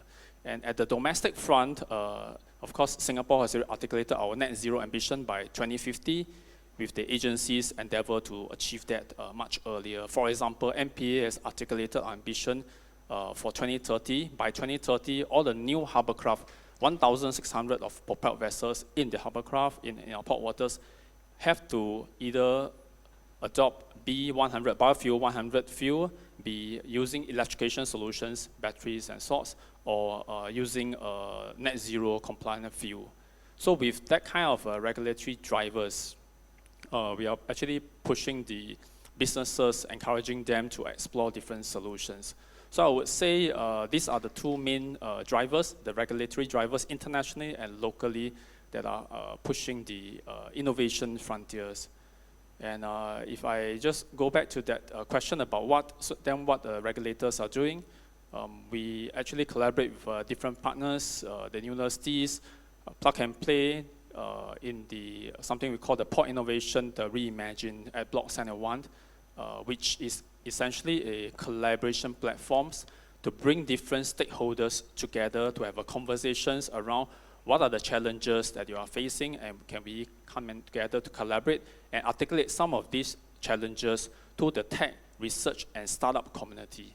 So essentially, if we leave everything to the individual company to handle, we think that it's going to move very slowly. So it's essentially a discovery and collaboration platform to push the boundaries. I think I've addressed some of your questions. So maybe just to round it off, I think a lot of different companies are actually a big part of this journey. And what are the biggest barriers that you're kind of facing when you're trying to convince the maritime industries to overcome some of these resistances to change? Yeah, so I would say, I think it's mentioned earlier that the adoption challenge mainly is still the cost. Everything eventually boils down to the cost of the adoption, and it is through the discovery of solutions, research, that one of the important objectives is to actually see how we can lower the cost of technology, the cost of adoption, the cost of the fuel. So I would say looking at ways, innovation way to lower the cost would be one important aspects of the barriers. And the other area is actually in terms of the standards that companies have to adopt, because a lot of these emerging frontiers in future fuels, in terms of the safety, in terms of electrification, the charging standards, actually there are different practices around the world, and for companies to put in their investments, they want to get some assurance in terms of the cost, in terms of safety, in terms of interoperability. So that's another way, another important challenge that we have to overcome. Okay, it feels like I think everyone on this panel here has a lot of challenges to kind of overcome. So maybe just to move on a more positive note, I guess one good thing is really just trying to work together as sort of a coalition to overcome some of these challenges. And I think a big part of this is really public-private partnerships. And I think we have a panel here that represents both in this case. So I'm going to open this up for the whole group. Feel free to chime in if any of you have a viewpoint on this. But public-private partnerships are vital for scaling innovation, but often there's tension between the faster pace of corporate innovation and the slower development of regulatory frameworks. So my question here is, what are the biggest challenges all of you guys have faced in aligning corporate innovation with government regulations in public-private partnerships? Yeah, maybe I'll start. I think the challenges always are very interesting. That creates opportunity for all of us to work on. I think clearly when look at ourselves, HTX, we are a government agency. Clearly we operate in a model of what I probably call a process-centric system, right? So regulation and processes, that's almost on the top priority, and that's how we design our organization. And we start to recognize that as we partner with startup, it's a very different construct, right? It's probably what I call a very product-centric way of working, right? And the two systems doesn't work very well together. And the way we kind of approach it is, how do we sort of separate it out? And in fact, last year we created this innovation hub called Hatch. And Hatch really, and is located at the same area where Pier 71 is, is really essentially say, look, can we separate ourselves, create a separate entity, let them focus on reach out to startups globally in Singapore, and the result is amazing. In the last, within less than 2 years, we have sent out more than 100 problem statements out globally and connected more than 1,000 startups in Singapore and all over the world. I think the approach is we want to scale that further, and I think that's really the answer of maybe having two separate systems, one deal and let the internal process run on its own, but definitely have a mechanism to work with startup and innovators all over the world. Yeah. Maybe I'll pass it over to Hiro, can provide a more private organization perspective. Well, yes, I think it's the reason why a lot of startups come to Singapore in the first place. I think the first panel talked about sandboxes, where the regulatories lower, the barriers that allow you to do things which current regulations don't. So when I first came here in 2018, before that I was the head of our venture capital, corporate venture capital team in Tokyo. I came to Singapore because I realized that the whole island or country was more or less a laboratory, So, and that fact was that the government, and let's say the ministries, and institutions were all working together in trying to create innovation. So some simple, let's say, examples. A lot of people might not know, but the first autonomous vehicle that drove around in a public road was in Singapore, because I think it was the Singapore government which changed the rules and regulations to allow another autonomous vehicle, to move around on public roads. The same goes with lab-based meats.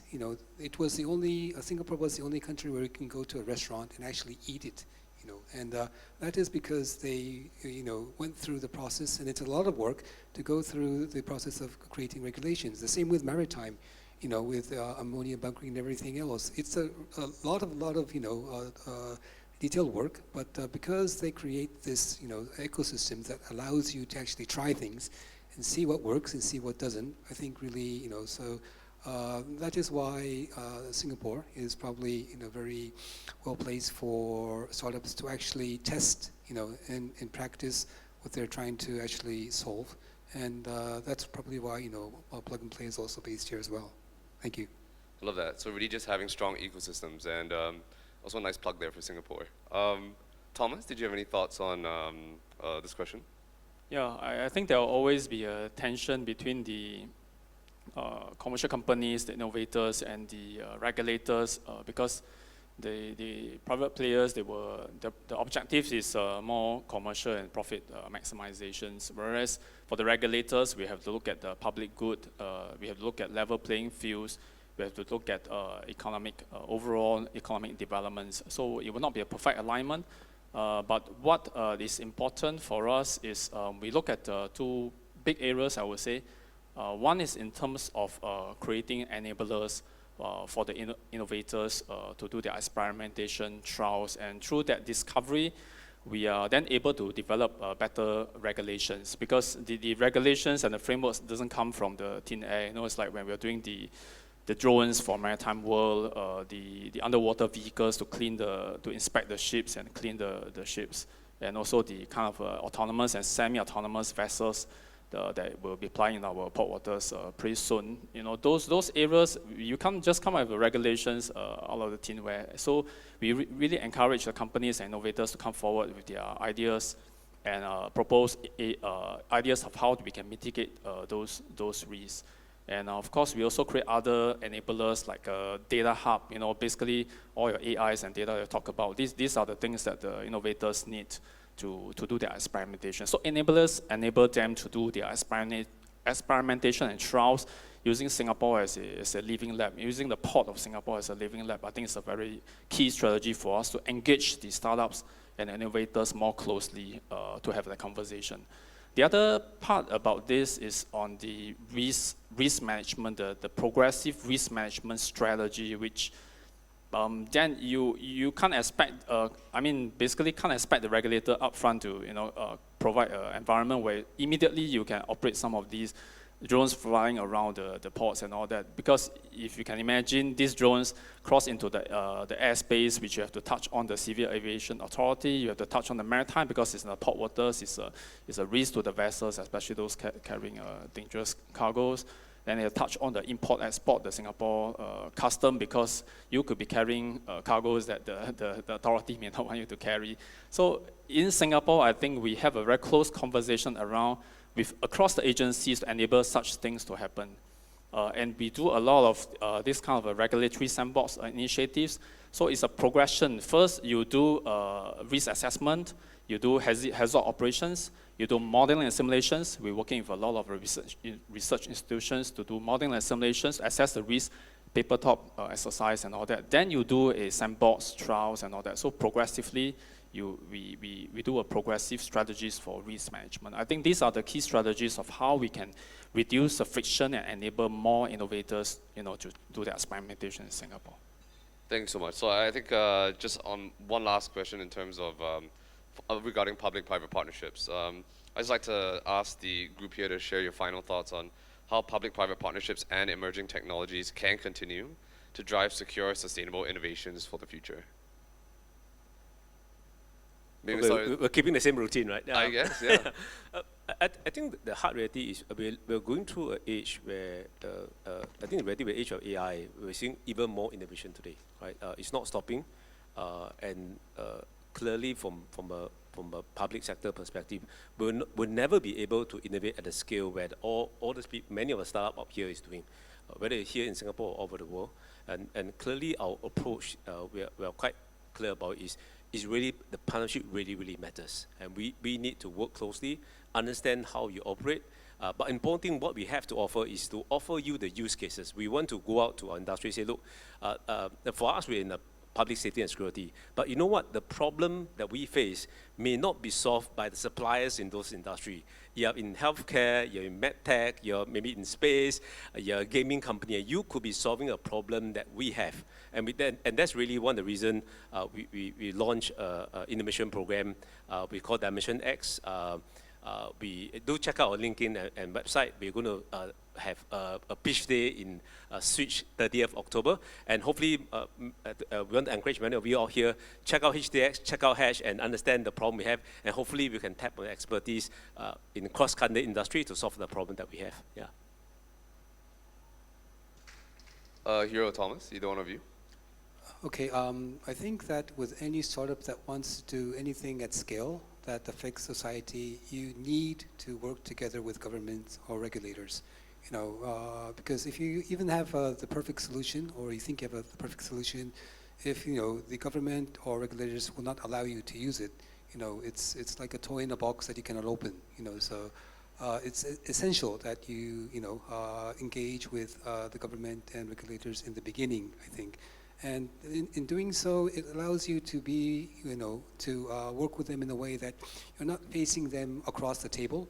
You have a common problem or issue, and once you get the government or the regulators to agree that there is this issue or problem that needs to be solved, you can work together in seeing, what it is that needs to be changed, what you can offer, and you can, that is, I think, the basic structure that you first need to begin. So, because if you start doing things without, talking to regulators, they will catch on, and then they will be on the opposite side of the table, telling you what you can and cannot do. That's probably not a situation where you want to be. Thank you. Yeah, I'll take this opportunity to do a pitch as well. Basically, I mean, in Singapore, the agencies are working very closely with the industry. So unlike in other places, there's a very close dialogue between companies, startups, and the agency. So feedback, conversations, all these are important. We have our maritime event, the Pier 71 Smart Port Challenge, on the 19th of November. Please go and check on the website, Pier 71 website. And welcome all of you to have your first endeavor into the maritime industries, which I think there's a lot of opportunities. Maritime being the very hard to abate sector, the transformation they are going through because of the transitions into the future fuels and decarbonization is going to present a lot of opportunities for startups and researchers as well as investors. So please join the event, and hope to see some of you there. Thank you. Okay, so I've run out of scripted questions actually, but I do know that I got some extra time here, so I want to have some questions just off the cuff. Just a last question for the entire panel here, just tap on your knowledge. But I know all of you here are, I would say, very experienced in terms of running innovation and some of these sustainability efforts. If you had to give some pieces of advice to the audience here, I think there are a lot of corporates here that are trying to pursue innovation, drive some of these sustainability initiatives. What sort of advice would you give them? I still following the same sequence? Any way we like, yeah. I think two things. One, create a safe space for innovation to thrive. And allow failures to happen. I think failure is a very important step. If we don't have the right culture, innovation is not going to thrive. Second piece of advice is really focus on the problem. Don't chase after the technology. I think many times people start with the technology and get yourself a bit nowhere. I think that's really a two-piece of advice that I have. Yeah. Okay. So I've already spoken a bit about this during the keynote, but for those who weren't here, so I think, for corporates, I think it's really important that you understand your pain point, what it is that you really want to solve, because a lot of, corporates go out there with a very fuzzy, idea of what they want, but if you have something that you really want to solve, and then you go out there, it's a lot easier to find the cure, I think. So for corporates, I think that's the #1 point. Thank you.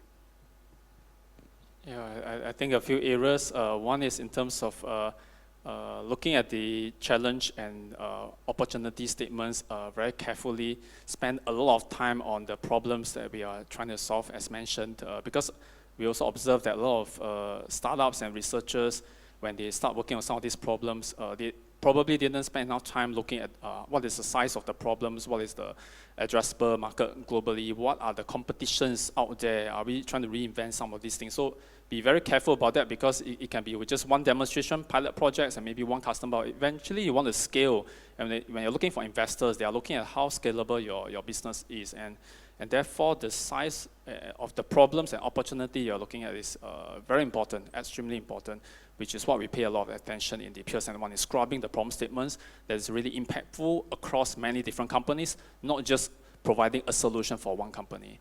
The other part about the startups and researchers is the partnership, in terms of the choice of your team member, the founders, the team member, in forming a strong team. That's extremely important, yeah. So that's all I have to share. All right, well, I just want to thank the whole panel here for sharing your great insights, and can we just give a big round of applause for Pan Yong, Hero, as well as Thomas. Thank you so much.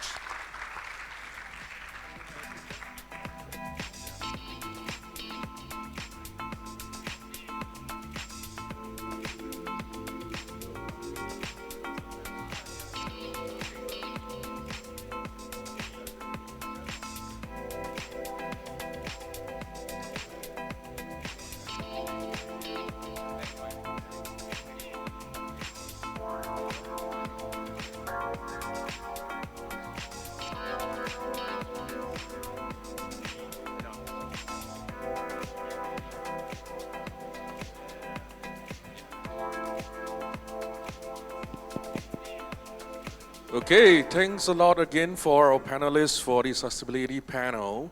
So moving from something thematic, we are now going a little bit more geography based. So the next step, we're going to talk about seizing opportunities, and of course, especially in our APAC region. After all, we are here today. So here from our respective representatives from the different Asian economies out here. And now for the panelists, again, please join me as I introduce you. So first of all, can we have Ms. Leonina join us on stage, Assistant Secretary for the Department of Trade Industry, Competitiveness and Innovation Group. And we have Norman, Group CEO from Credo. So we have David, the Trade and Investment Commissioner for Austrade. Bernice, Director for Global Innovation Network at Enterprise Singapore. And our moderator, Greg, who is the Honorary Consul of the Republic of Armenia in Ho Chi Minh City. I'm glad I read that out. Over to you, Greg. Cheers. Thank you. How is everyone doing this morning? Okay, we're going to have to work on that one, guys. We warm everyone up. But before...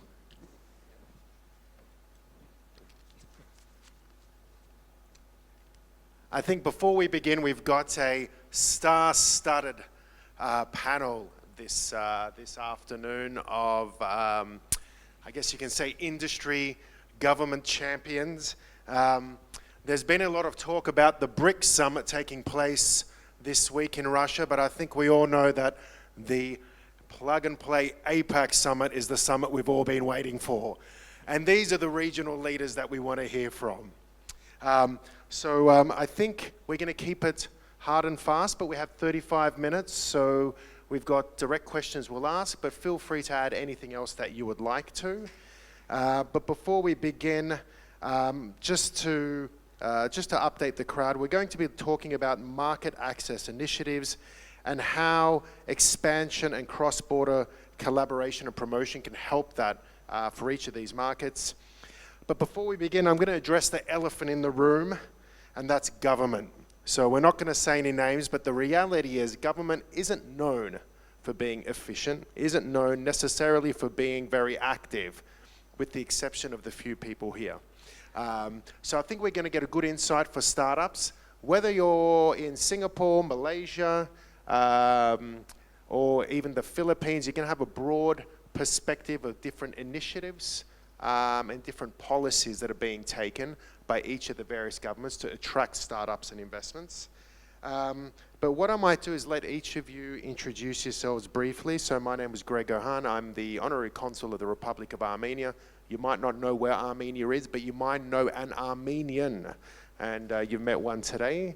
But perhaps, Linela, I might pass it over to you if you want to have a quick intro and then move down. Yes, good morning everyone. I'm Assistant Secretary Lenny Baluyut from the Trade and Industry Department of the Republic of the Philippines.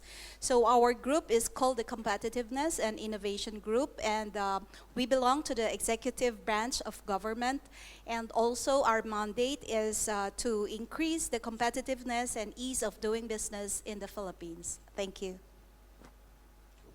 Thank you. My name is Norman from Cradle Fund. We are a 20-year-old government agency from Malaysia looking to fund startups at the early stage. We are now the focal point agency for the Malaysian startup ecosystem operating under the Ministry of Science, Technology and Innovation. So having said that, Malaysia is doing a lot about startups, especially from the government side of things, which I'm looking forward to share.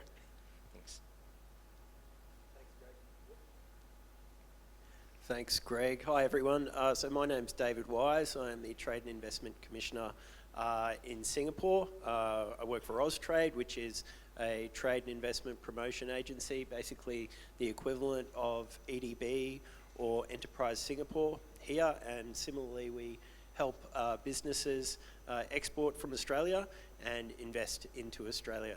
It's great to be here. Thank you. So good morning, everyone. My name is Bernice, and I'm with the Enterprise Singapore. We are the agency under the Ministry of Trade and Industry that champions enterprise development. Specifically, I come from the Global Innovation team, and we are the team that runs the National Global Innovation Alliance that bridges startups into various markets. So very happy to be here. Great, thanks Bernice. Thanks guys. I'm going to get straight into it, and I think we're going to pick on the biggest guy on the stage first, David. So I guess the first question is obviously, looking at entering markets, and particularly for Austrade. You ran the Tech Week mission in Singapore recently. Perhaps we can touch on what led Austrade to focus on Tech Week in Singapore, and why entering your market is attractive for Aussie companies. Sure. Thanks, Greg. So yeah, being in Australia, I'm not going to talk too much about Australia, but just to preface things. So Australia sees significant opportunities in Southeast Asia. Taken as a regional bloc, it is Australia's second largest two-way trading partner, and towards 2040 will become the world's fourth largest economy. And so what that means is there are significant opportunities, for Australia as a neighbour. And as a trading, economic and diplomatic partner. And so it's for that reason that we released and published Australia's Southeast Asia Economic Strategy towards 2040, essentially covering 10 markets in the region across 10 sectors, of which the digital economy is one. And focusing, that's at a regional level, and given the fact that we're all here in Singapore, Singapore presents a significant opportunity in terms of the digital economy. It's ranked very highly in terms of digital readiness. It's a global business hub, as everyone knows. It's highly interconnected in terms of physical and trade routes, and has a very strong and stable political environment. But it's more than that. It's also, there are significant opportunities in what we've seen in terms, and I think it's been spoken about already today, across AI, cyber, security, and other areas of the digital economy. And it's for that reason that we brought the delegation of 59 Australian companies to Singapore Tech Week a couple of weeks ago. It seems like a lot longer now that I think back. But it was a very busy week, and so we essentially had a lot of collaboration with the likes of EDB and Enterprise Singapore, MTI. It was also to Malaysia as well. So yeah, we've seen, in terms of the outcomes, what we're seeing following on from the mission and for the businesses that participated, most of them have generated leads out of their participation at Tech Week, or all of them have, and we're just, yeah, we're very excited to, I guess, have an activity that's sort of focused on the Singapore digital ecosystem. Thanks for that, David. Good to see the cross-border and multi-market collaboration in effect recently too. I'm going to pass the same question over to Norman. Norman, perhaps you can share a little bit about what initiatives are happening in Malaysia and why Malaysia is attractive for startups. Cool, thanks. Recently there's been a lot of activities in Malaysia, a lot of efforts actually driven by the government. So in 2021, we launched a roadmap to take the startup ecosystem in Malaysia to a higher level in the global stage. So currently, Singapore is top 8 global ranking. Malaysia is a little bit further back, together with Jakarta and Thailand and everyone else.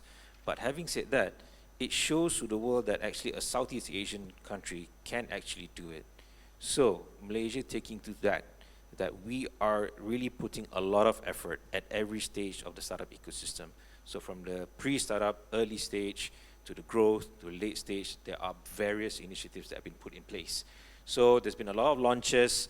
I mean, I could take more than 26 minutes probably to describe all of it. But some of the key things actually, I mean, for someone from the outside looking into Malaysia, thinking about how should I expand into Malaysia, where should I refer to? You know, the inherent problem actually with any startup ecosystem is that how to get into that market and who should I speak to. So Malaysia is solving that problem by having a single platform to access the whole ecosystem. So it's called mystartup.gov.my. So there, we consolidate anything and everything that's relevant to startups, be it whether you're a founder or you're a VC, an investor looking into the ecosystem, or even if you're a tech talent wanting to get into the play as well. So we have actually combined not just the public sector services, but also the private players as well. So far we have about 4,000 Malaysian startups already listed, more than 500 investors, you know, the talents and everything. So, but having said that, I mean, to be a global champion, I think you have to get out of your local ecosystem. You have to expand out. So it's the same with us as well. So it's important for us to be able to connect with other ecosystems out there, to actually, leverage off of each other instead of competing. So hence why we are pushing for an ASEAN Startup Initiative, 2025 onwards. I mean, you've heard about it. It's an awesome idea, and that, okay. So happens that Malaysia will be chairing the ASEAN next year in 2025. So a lot of things are planned for it. We'll be launching an ASEAN platform as well, and we'll have a collaborative ASEAN level startup programs and a festival and everything. So hopefully this will kickstart into something a lot bigger than what it is right now. I'm really looking forward to it. I hope that you guys would come with us and participate in it. Yeah, thanks. Great. Thanks, Norman. Lenny, you look like you have something to contribute on that one. Okay, Greg. I would just like to inform everyone that in the Philippines, the government has already laid a crucial legal framework for the startups. And I'd like to mention that we have 4 laws that would benefit the startups. And this would include the Ease of Doing Business law. We also have the amendment of the corporation law, wherein 1-man corporation is now acknowledged in the Philippines.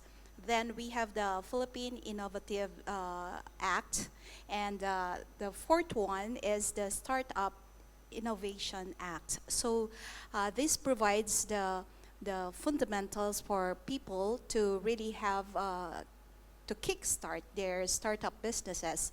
Now, other than that, we also deal with startups, whether they are on the matured stage or just the baby ones. The matured stage, we have the program which we term as GAP, or the Global Acceleration Program, wherein we try to expose them to more matured startups for them to commercialize their business further and scale up and globalize. Now, the other project that is meant for the younger startups is what we call the iLeap, or the International and Local Exposure Program. And we deal with partners across the region for them to also know how others are doing it. And we definitely collaborate with various organizations, be they private or public organizations, and even in the community. We work with the Science and Technology Department of the Republic and also with the Department of Information and Communications Technology. And we have established the first venture capital fund, which is lodged at the National Development Company, or the NDC. And with this venture fund, we accredit venture capitalists to be co-investors. And we really hope that these things will help the Philippines come up with more local startups and also international startups as well. Thank you, Greg. No, thanks, Lenny. That's a good segue to our next question. And actually, Jojo and I were chatting last night about market access and some of the initiatives. We're actually trying to encourage Jojo and Jupe to get active in Vietnam, and hopefully we're going to see them there next year. But I've had the pleasure of working with Bernice, some of your colleagues in Vietnam, David, yours as well. They've been incredible, very creative and innovative. So I'm going to sort of pass the ball over to Bernice. This is your home ground advantage, and I think you have a lot to share, particularly regarding Enterprise Singapore and DTI. Some fantastic initiatives, which I think a lot of us have heard about today. But perhaps you can help us to elaborate a little bit about specific initiatives that you're working on now, that you're rolling out to attract more startups to Singapore. Thanks. First, I also want to say thank you, David. I think you did a great job selling Singapore. I was like, I don't think I could have sold it better than you did, so thank you. I want to say that the Global Innovation Alliance was set up because we realized that while the government has pumped, cumulatively about $60 billion into setting up innovation infrastructure in Singapore, we didn't just want to focus on the innovation supply side. We realized that startups need to grow and scale, which is why we also focus a lot on innovation demand. And I think within the ecosystem, the previous panel would have covered some of that. The different government agencies actually work directly with corporates to kind of figure out what their problem statements are. I think as a government agency, Enterprise Singapore also realizes that oftentimes we may not be the best bridge to talk to corporates. Corporates and startups actually are Mars and Venus. They don't speak the same language at all. Which is why I think we really do try to lean a lot on partners. Partners like Plug and Play and others that actually help us bridge and communicate, help to facilitate communication. And when that happens, what we do see is that there is a lot more information sharing, a lot more better scope challenge statements that actually startups can then sort of maybe a solution. This year, I think the Global Innovation Alliance is also working very closely with our sister agency, the Economic Development Board, to facilitate inbound into Singapore. To us, it's the same mindset we adopt when we build outbound receptacles, right? We think about what does that foreign startup need to grow and scale in Singapore. We're not just interested in exposing them to our ecosystem like the tour. We actually want them to realize that we're serious about doing business with them. So it's in the works, but we are kind of thinking about appointing partners in Singapore that would then help to facilitate that inbound. And also with our ecosystem partner, the Action for Community for Entrepreneurs, ACE.SG, they're already serving a lot of inbound delegations, but we'll probably be expanding those partnerships as well. Thanks for that, Bernice. I think having seen some of those in effect, very impactful, and there's very few markets and few nations that have the capability to do that, both inward and outward. But perhaps jumping over back to you, David, maybe you can enlighten us a little bit more on some of the initiatives that you guys are working on at Austrade and how you're finding them going. Sure, thanks, Greg. So under the program that I'm here in Singapore under is the Southeast Asia Business Exchange, which is essentially a broader program of activities which includes business missions and marketing campaigns focused on, I guess, the goals of the strategy that I mentioned. Things are going well. So the mission that we ran to Tech Week was number 7. The first mission that we ran was back in April, and that seems like a lifetime ago, and that was actually to Singapore Maritime Week, focused on maritime decarbonisation. So we brought over a whole bunch of Australian corporate entities, industry bodies, research and development corporations to Singapore Maritime Week, and the discussion was all around maritime decarbonisation. So we had the likes of hydrogen project proponents, green methanol producers, companies manufacturing batteries, electrolyzers and whatnot. And that's all about the alignment around, Australia's policy around decarbonisation and Singapore's, which I think was mentioned in the previous panel. So things are going well on that front. We're going to continue with the missions moving forward. So stay tuned. We're always looking to recruit companies and partners and working closely on that agenda. In addition to that, and because the focus is on the digital economy and being here today, we do have a landing pad in Singapore, and my colleague, raise your hand, Alan, who's our landing pad manager, is here today. We've also opened up 2 new landing pads in Jakarta and in Vietnam as well, in Ho Chi Minh. And so it is very much, we see, the digital transformation of the region as being a key priority for Australia and our economy, and the degree to which we can integrate Australia with that at a regional level as being critically important. Yep. Yeah, it's just impressive from a startup perspective to see some of these governments working to seize these opportunities, to create opportunities for startups to go global. And I think it'd be great maybe to pass the microphone back over to you, Norman, in this case. I think we've been focusing on some of the positives. Let's get a bit real. Let's focus about the tough things here. And I'm sure there's a lot of them. Malaysia has some great opportunities, but I'm sure there's challenges too. But maybe from the sort of private sector, from your experience as well, perhaps you can help to touch on, what are there's a lot of challenges, I'm sure, but the major significant barriers that you've found for market access, not just in Malaysia, but also in the APAC region? Inwards or outward? Inwards and also potentially outwards. We've got a couple more minutes, and I feel you have a lot to contribute on this one. No. Yeah, we do have. So, I'd like to reflect on our own startup ecosystem, our own startups, and their struggles to actually be able to, not just expand, but to also work with the corporates, even locally in the country as well.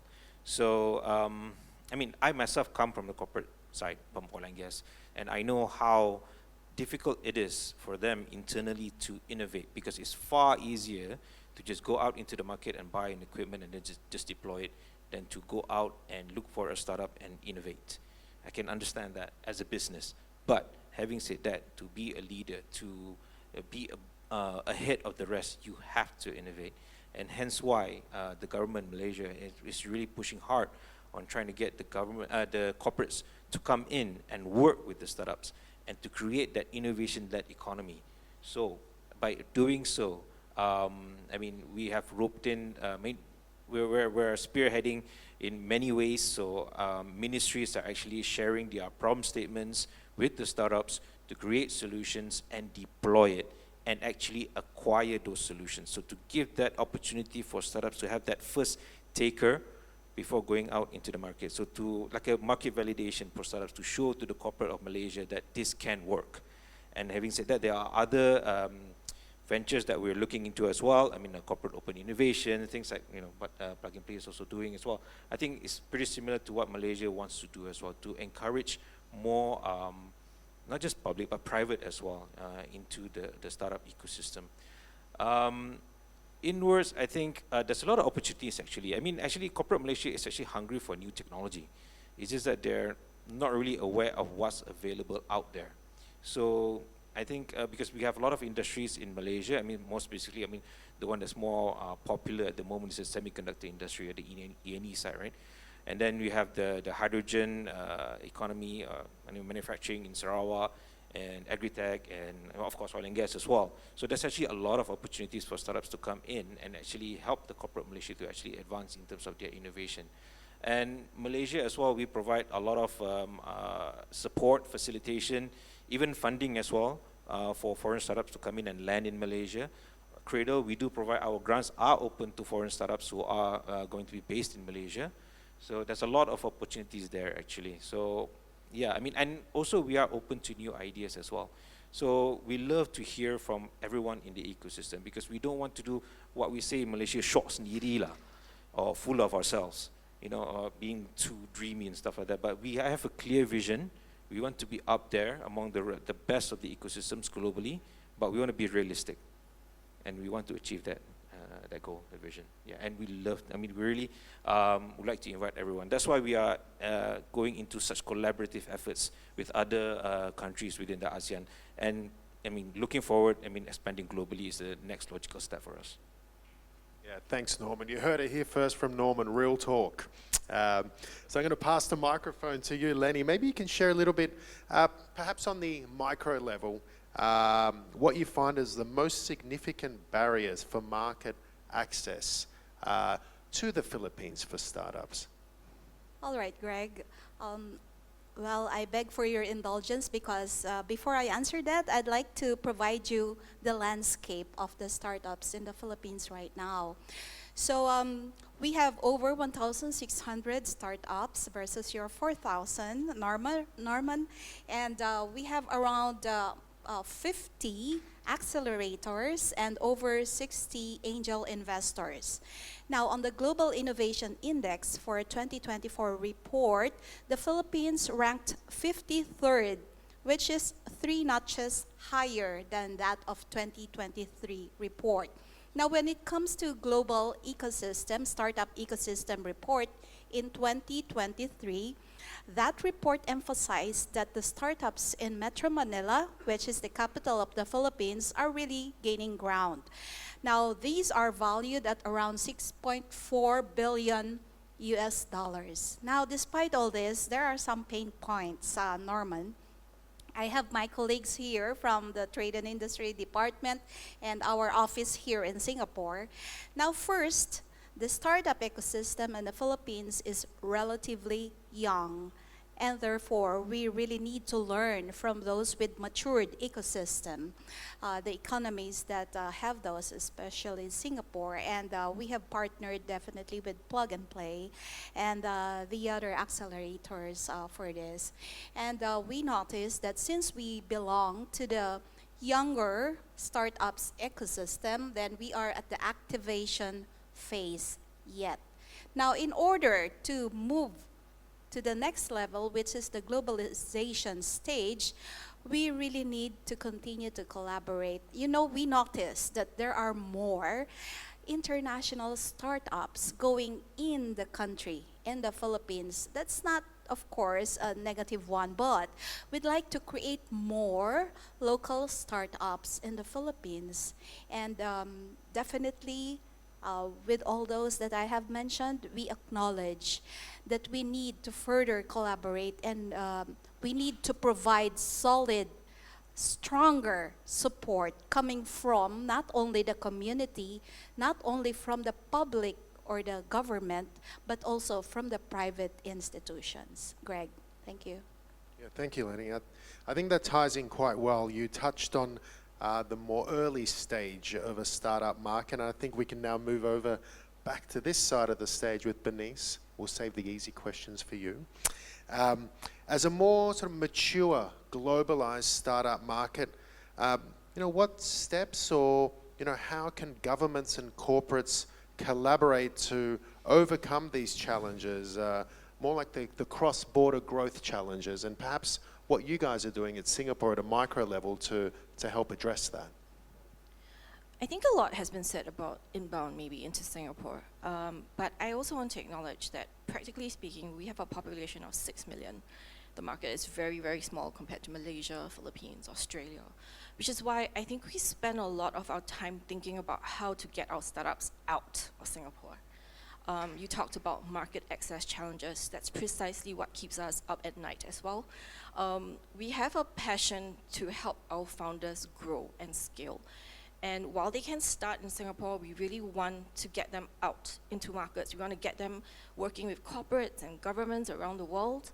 And I think that's why we are quite deliberate in how we build that architecture to do so through the Global Innovation Alliance with partners such as Plug and Play. Having said that, I think it's also very unwise to think that this platform, because right now through our Global Innovation Alliance, we are connected to at least 21 cities around the world.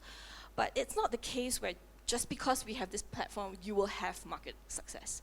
I think for the startups that have gone through our ecosystem, I mean the Global Innovation Alliance, about 880 participants today since we started, probably 30% have achieved some sort of success. And even though the market opportunities exist outside, I think the ability to nuance your market entry, the ability to know whether you have product market fit and actually change that according to what the consumers want in that market, that's really challenging. And that's why we rely very much on our overseas partners to really grow this knowledge and help them really access networks that we as a government in Singapore won't be able to. I don't think that it's the perfect solution, otherwise we would see 100% success. That's our dream, but we are continually refining it, continually getting feedback as to what works and what doesn't work. I think one of the things that we realized through some of the feedback sessions with our startups is partners that have strong corporate networks, partners that are able to access those corporates and are able to sort of already get a sense of this is really what the market wants. That enables us to better curate the solutions that would then be better exported into those markets. I think that's something that we will continually refine and sharpen so that startups also feel, because they are so, everyone is cash constrained, they want really the best investment out of this market access opportunity. We'll continue to refine it so that they also feel that coming through this network is worth their time and their resources. Very good, very good. That's interesting to hear, particularly regarding curated solutions and trying and testing, which is a good segue to our last question, and then we might have time for one more. But perhaps back to you, David. Simple one to end off. Tips for startups entering a new market. What would that be from your side? Okay, I think there's no secret sauce. It's about having a plan and understanding your product. For startups, I think it's sometimes important to recognize that we'll have often, as founders, we'll often have a relatively narrow view. So when entering a new market, it's important to understand when you may need to actually localize. It's okay if a market doesn't suit you. That's the benefit of having a plan. Be honest with yourself and your team about what you can accomplish. And then, I guess, just in terms of, I think Bernice touched on it as well, and relationships and resourcing. It's important to leverage those as much as possible. So in terms of, when you're looking to enter a new market, understanding what the regulatory frameworks are, connecting with the likes of, say, EDB, or say in Malaysia, MDEC, or IMDA, understanding what the opportunity is in terms of policy, and then of course, talking about the intersection between government and the private sector, working with other bodies like Plug and Play to your benefit.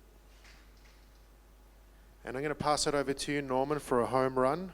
Any tips from your side and your experience? Well, I mean, echoing what David was saying, but to add on to that, I think go out there, learn, communicate, expose yourself.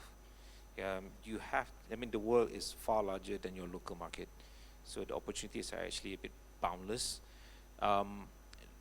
Get the right resources, get the right partner. That's very important, you know, and then be able to take that risk to really leap into a new market. Because a lot of startups that I see are very limited to just wanting to serve the local market, not thinking about expanding overseas, not knowing actually the true potential of their solution. Actually, because if they just take that opportunity to just go out and see what the world is like, actually there's a lot of opportunities. So we at Cradle and the government of Malaysia, what we're trying to do is actually to provide that facilitation, that platform, to take that, in a sense, take away that initial risk of going out, you know, by giving the right information, the right resource for startups to go and explore other markets. But at the end of the day, it is still up to the startups themselves, whether you want it or not. We can push as hard as we can, but if you don't want it, I can't do anything else, you know. Yeah, but notice that, you know, to be a leader, I mean, it's not just about being a home champion. You have to strive to be a global champion. This is my message. Yeah, thanks. So we've got a couple minutes left, so we're going to keep it light. And rather than opening it up to the floor, because we've got some startups in the room, I'm going to ask each of our speakers today, what question would you like an answer to from the startups in the room if you had a question for them? Maybe I can start with you, Lenny. Okay, sure. Who are the startups here? Of course, I'd like to know, guys, what specific support from the government would you or did you avail for you to come up with a successful startup enterprise? Oh, myself. All right. The key question, I mean, had this some conversations with yesterday actually with some people over here, was that knowing what you want. What do you want? It's very important to achieve. That's the key thing that I would, and don't ever limit yourself. Yeah, I guess I would say if you are interested in Australia as a market, then if you are, then please come and talk to me and my colleagues here. It's not really a question, but are you? Please tell me you are. I'm going to take a page from David. I don't really have a question too, but maybe if I, okay, just to link it back to the Global Innovation Alliance, right? So what is stopping you from going global and how can we help you? I think that's something that we are always asking our startups. Okay, ladies and gentlemen, you heard it here first. Your global leaders, your influencers, champions in their markets, approach them with the answers and you might be able to find your next opportunity. But I'd like to thank Plug and Play for this panel and most importantly to our amazing speakers. A round of applause, guys. Great. Thank you.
Right, thank you once again to our regional leaders from the different economies around us. So now we are going to talk a little bit about health.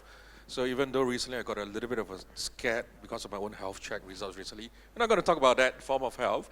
So today let us learn more about from our respective panelists on how innovative financing models can support advancements in areas of healthcare like precision medicine, digital health, chronic disease management, while ensuring sustainability and accessibility. So for the panelists, please kindly join me on stage. We have first Teresa, the Executive Vice President for Cathay Financial Holdings. We have Nadezhda from the Innovation Lead Strategy and Innovation Chapter of Roche. And last but not least, we have our moderator, Anna, who is the Commercial Strategy and BD Lead from Amplify Health.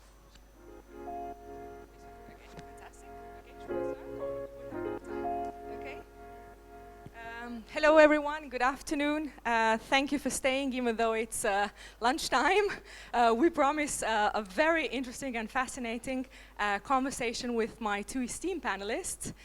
Today's topic is financing innovation, or in other words, how to bring health innovation to market. And I will be helped by the speakers that I'm going to introduce in a bit to unpack this topic. So thank you so much for staying, and I know that both the ladies will stay a bit after, so if you have any more questions, please feel free to mingle. Okay, thank you so much for joining me today. We were chatting a bit also before. I know you because we have worked in the past together. I know Theresa's profile. Both of you have been accumulating lots of experience in bringing innovation to market and in actually making things happen. Let's please help the audience to bring this appreciation with a bit of introduction of yourselves.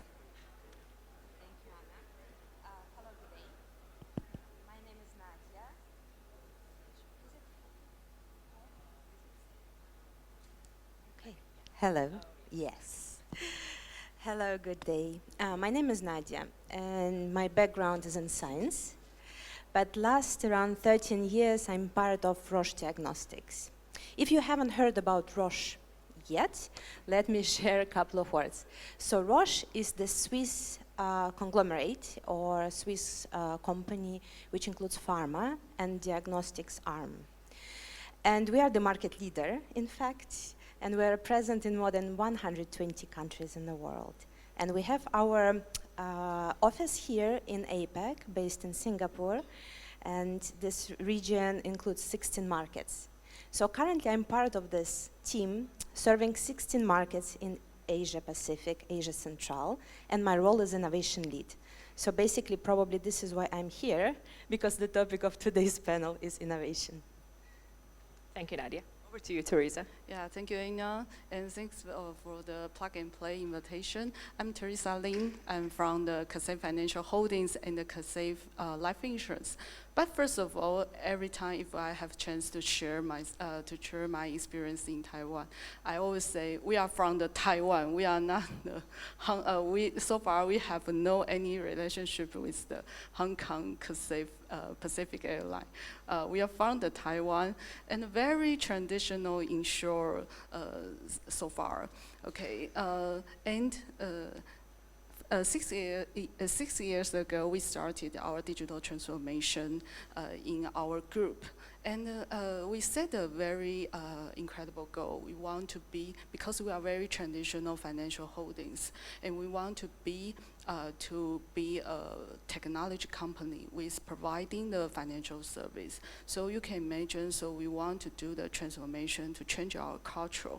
And so far, even I work in for the Cathay Financial Holdings 18 years, but we lead a very new knowledge and hire new expert from the other industry. And so far, we lead the 3 teams.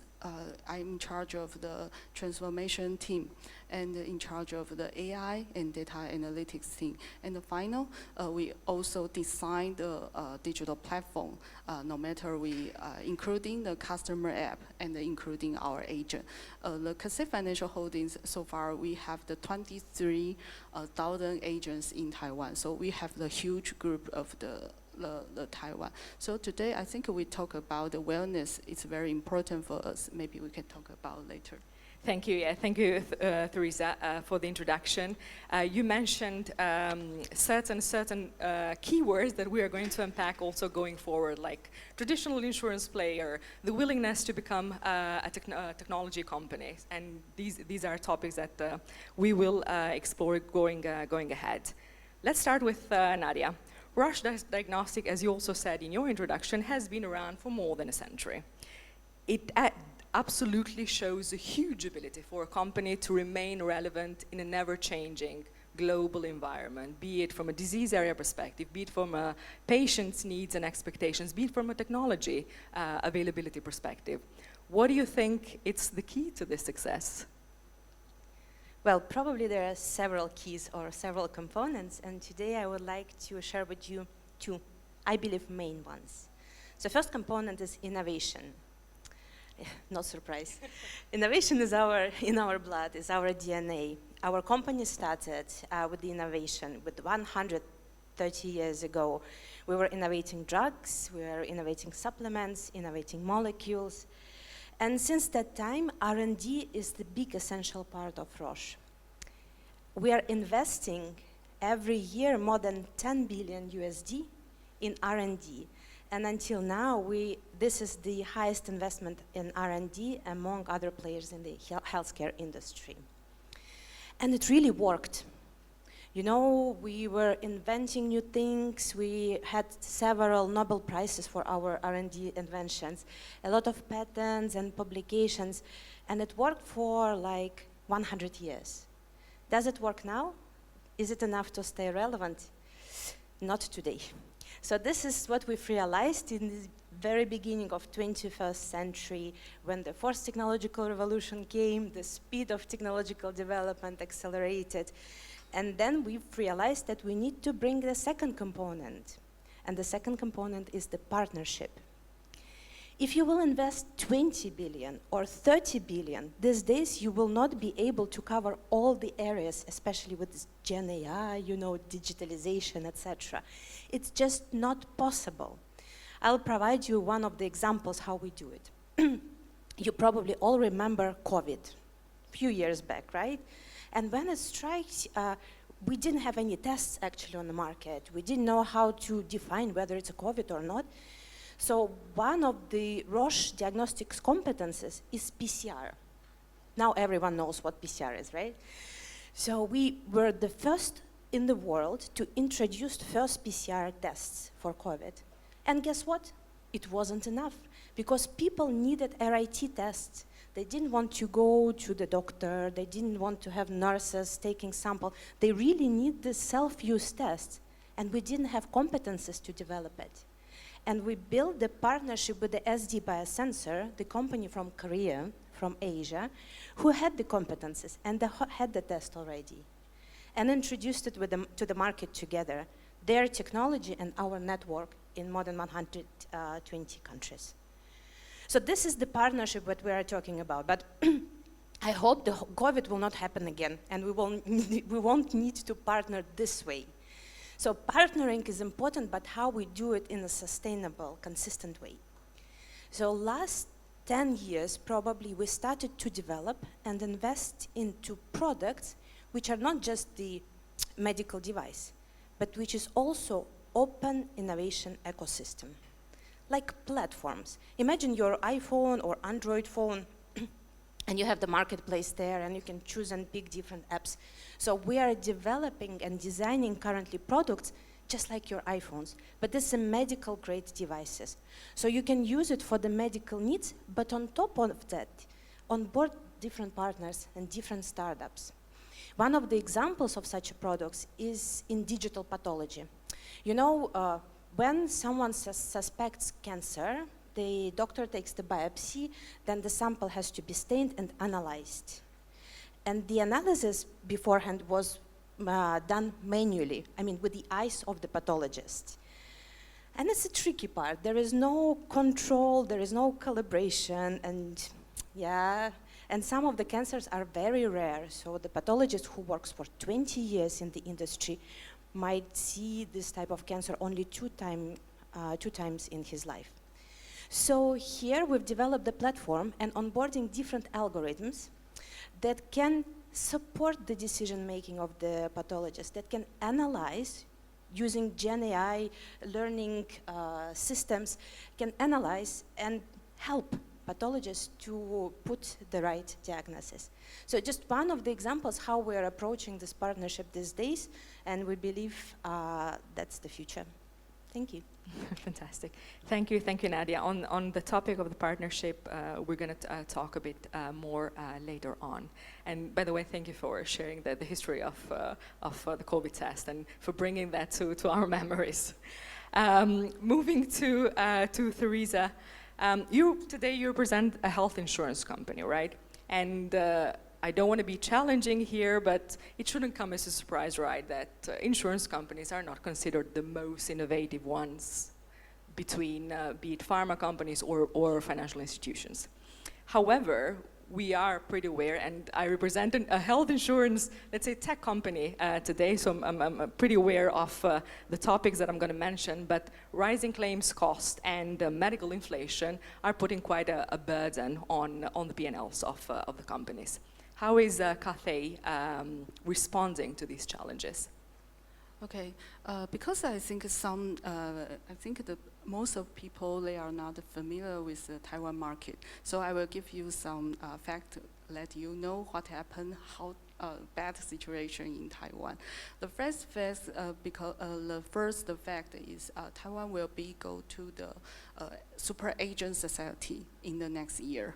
That means that every 5 people in Taiwan will be the 65 years old. So now the biggest city, Taipei, have already been the super agent city. So this is the first fact. The second, I think, is very different from each country, because everybody talk about the expensive the medical cost, but in Taiwan, okay, my experience, when I come to the Singapore, I just remove my wisdom tooth. Can you guess how much I pay for it? Okay, I know the time. The answer is only $5 US. Only 5, not 50, $5 to remove my tooth. Okay, so sometimes we're proud of our national insurance health, but we also suffer from the national insurance health, because I think eventually we will face to the deficit in our national insurance system.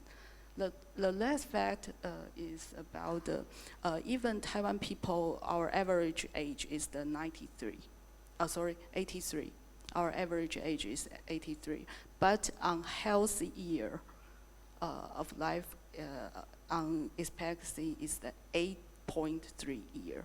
So people will live longer, but unhealthy year is still longer. Okay, these are the 3 facts what we fact to the fact. So face to the how terrible situation in Taiwan, as the biggest health insurer in Taiwan. So how could we solve this problem? We set the dual transformation strategy. The dual means the track A and the track B. Track A, we want to reinvent today. So what's reinvent today? So we figure out and redesign our product. And we also teach our distribution. You are not only your job is not only to sell the insurance. You have to, but also have the health knowledge to engage our customer. And they also to be the health promoter center. This is the distribution. And we also use the AI, machine learning, deep learning to automation our underwriting and claim. This is track B. And this is a track A. The track B we mentioned to the Create Tomorrow. Create Tomorrow is we will talk about to design the wellness program, design the digital platform to engage, to help our agent engage our customer between the platform and the activities. So we design this, and we also design the AI scoring. The AI scoring will help us to identify the illness possibility in the future. So this is our story to set the track A and the track B. So I think so far we use this dual transformation to help our customer, even for help our government to control this situation. Very fascinating and familiar with the topics. I think there's a race among the insurance companies to indeed develop those capabilities. I will ask something more going ahead on how you bring actually that to market and what were the challenges that you face in that. But let's move on to Nadia. As we said at the beginning, you lead innovation partnerships for Roche Diagnostics, and you mentioned also the importance, the pillar in Roche strategy to making things happen and bringing them to market. Could you share what you're noticing in the market, but also some learnings in partnering successfully? Yeah, I've shared a little bit the model, right? That we are building this open ecosystem, inviting partners, and normally I observe that most of the partners on our platforms and ecosystems are coming from the West. So somehow that's the first wave, but here in Asia we have a tremendous number of amazing startups that would fit as well. But it's not that easy, or not always easy, to find these brilliant ideas and the products. Sometimes Google search doesn't work.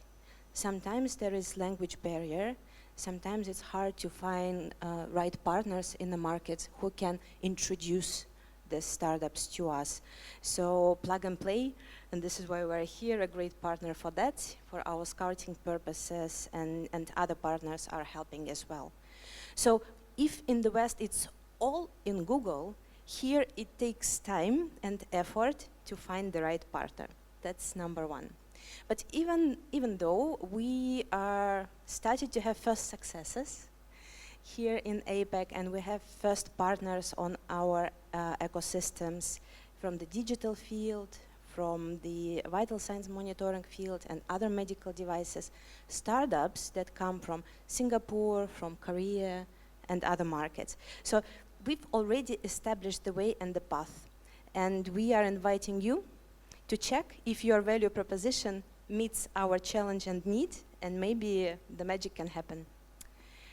But there is also another example that I wanted to provide, and it's not so much about the startups, but about the partnership and how we should work as the ecosystem to drive innovation to the real deployment or implementation. Because you can have amazing product, very innovative and disruptive, but no one will use it, because the medicine is quite slow industry for the adoption. And it's fair, because the medicine protects patients' needs, patients' interests, and patients' health. So it's a little bit slow and reluctant to innovations. So, and one cannot introduce innovation. We need to partner. I will provide the example of this kind of partnership with the non-traditional stakeholders, non-traditional for us. Have you heard about cervical cancer? It's the cancer. It affects ladies. And for example, in Singapore, it's the fourth most common cancer among women. And guess what? It's the only cancer which is absolutely preventable. If we work together on the prevention, if we will follow WHO guidelines on the prevention program, we can eliminate this type of cancer from the world. But somehow it doesn't happen. What's the problem? Why, right? In order to identify the predisposition or early stage of this cancer, the lady should undergo the test, the PCR test. Not that difficult, right? But it's not happening. First barrier was the reimbursement. And it took around 10 years to get first markets reimburse this test. In Asia, the first market was Australia, then Thailand, then the others. And it's coming and coming, but the testing is not happening. Ladies are not going. So what's the problem? Let's take the example of Thailand. In Thailand, every Thai lady can go and get this test free of charge and make sure for the next 5 years that she is not at risk for cervical cancer. Guess what is the percentage of lady population underwent this test? 20. No, not one, but 20. Only 20%.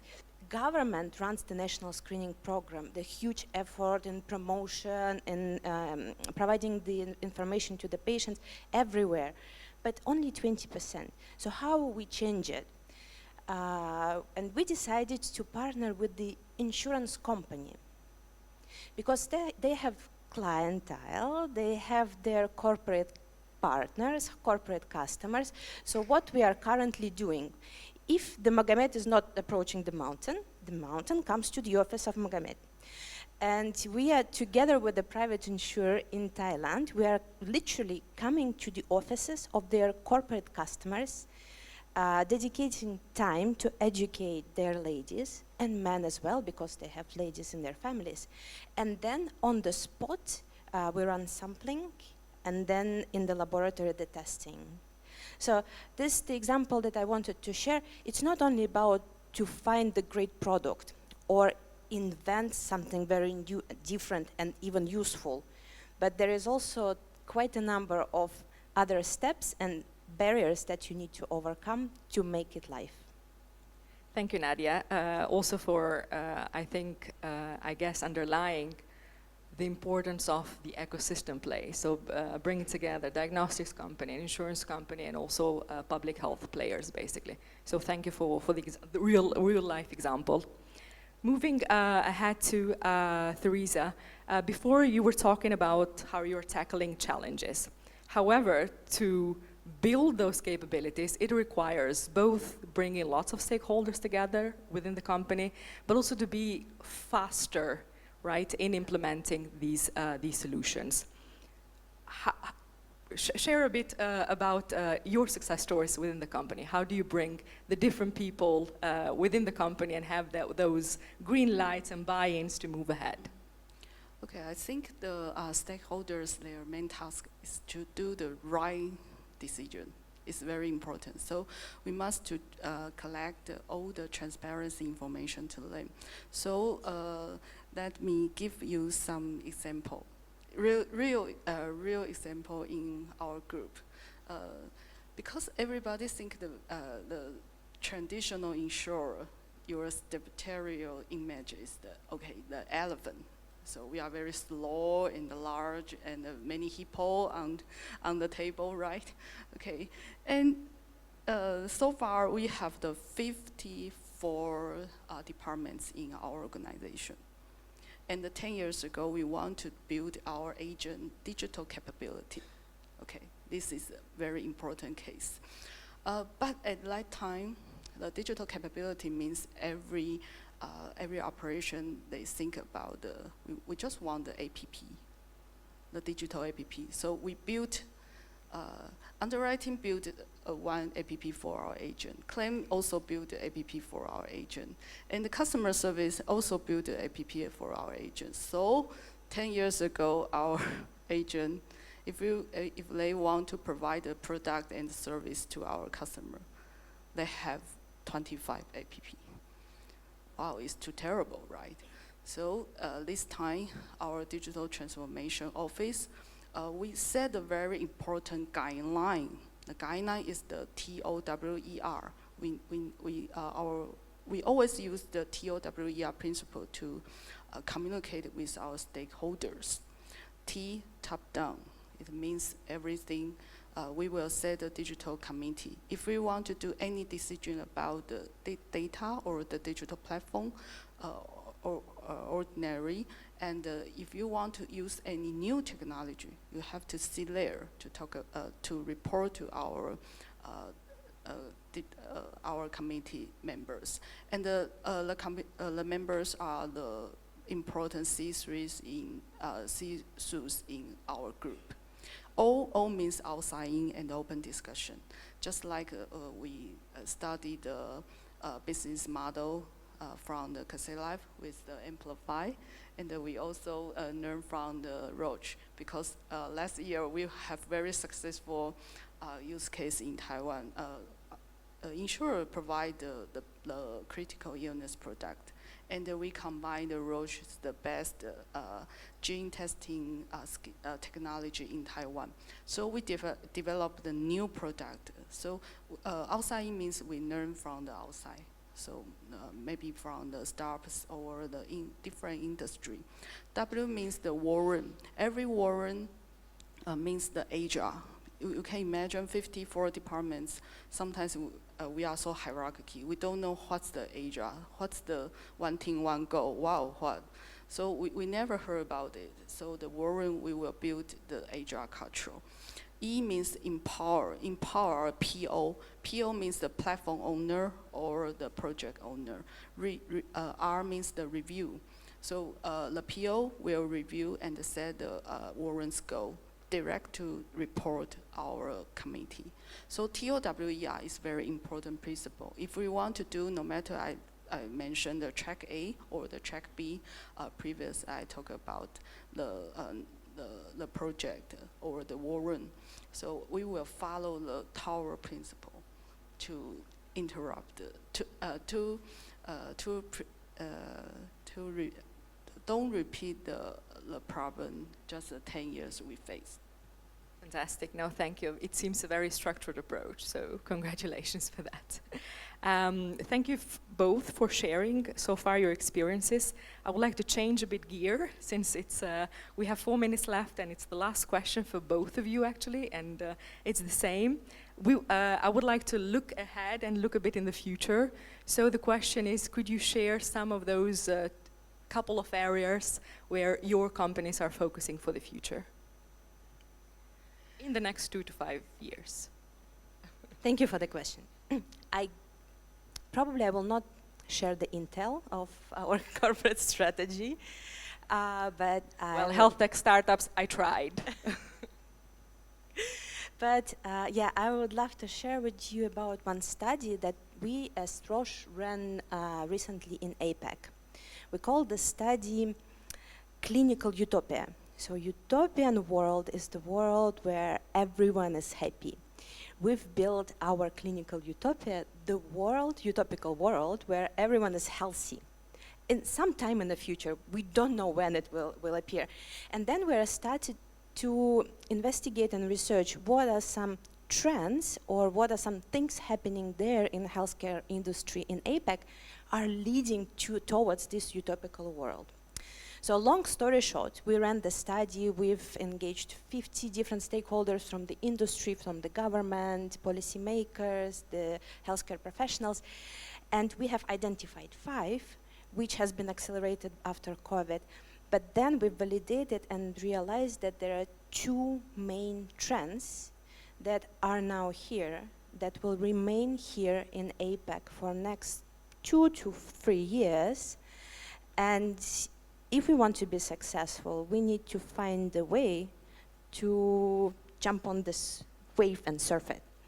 So 2 things, decentralization of care and digitalization. Absolutely, thank you, Nadia. I think for me, back to the basic, I think AI is not everything. So sometimes you may guess I will talk about the AI, wow, AI will change our world.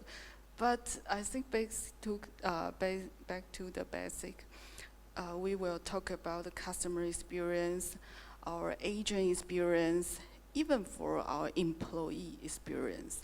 So I think it's very important for the next future because we want to connect something bigger to create the better future. So just I mentioned, we want our agent to visit our customer. They are not only sales force. They are not because they can do more about more than the product. They also provide the service. And as an insurer or our transformation team, we develop the wellness program to help our agent to talk about maybe the icebreak to the new customer or the existing customer, and they will know about their customer. I think from the needs is very important.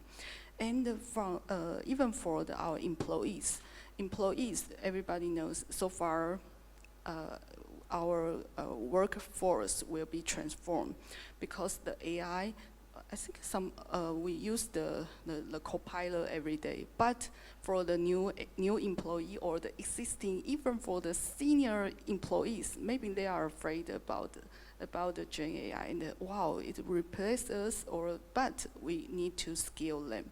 So what do we think about? I think back to the human. Very beautiful. I like that. I intentionally didn't put the question of Gen AI because that's very mainstream, but you both managed to bring into the conversation in a very human-like way. So thank you for the conversation. Thank you for sharing your experience from both your companies. I think it was quite interesting also for the audience. Hopefully there are many health tech startups out there in the booth, so please reach out to Nadia and to Theresa, mainly also for the wellness part, I guess, for Cathay. Thank you for your attention. You are free now to go for lunch. Thank you both.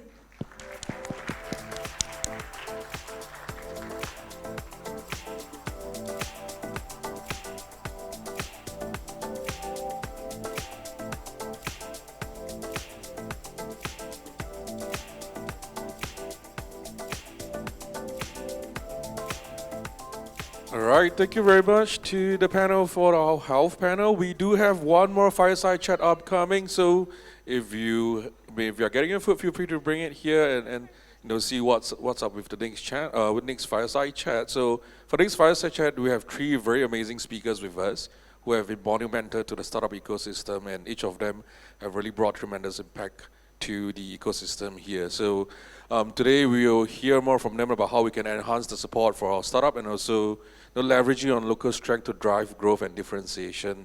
So without further ado, can the panelists join me on stage? So first of all, we have Mimi from CEO and co-founder from TechSauce, and we have Mohan, co-founder and CEO of E27, and our moderator Tui, COO and co-pioneer of The Sentry.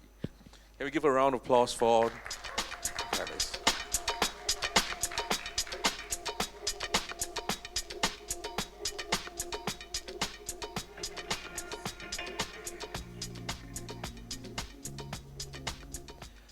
Hi everyone. Literally everyone left for lunch.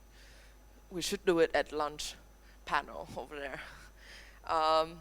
So my name is Tui. I'm from The Sentry, and my business partner just moderated a panel, 2 panels before this.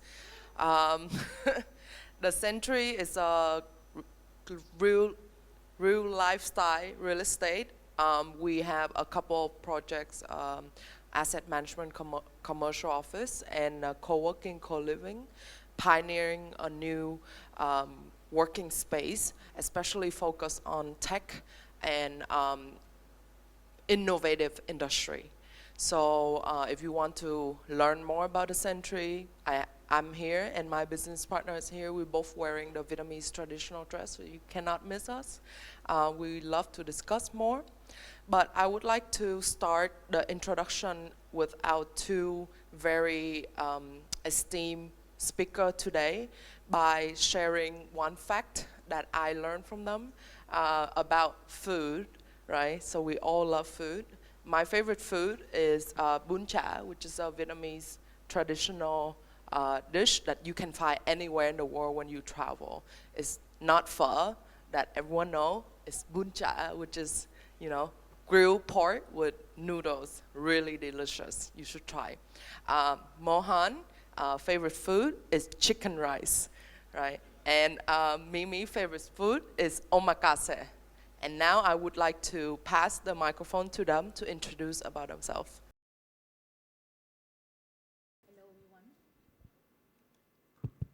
Hello, everyone. Nice to meet you all. Thank you so much, Plug and Pay team, for inviting me to be the part of this amazing event.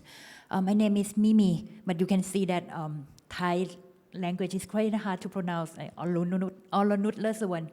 actually, I'm half Chinese. I'm the CEO and co-founder of TechSource. We are the tech ecosystem builder in Thailand.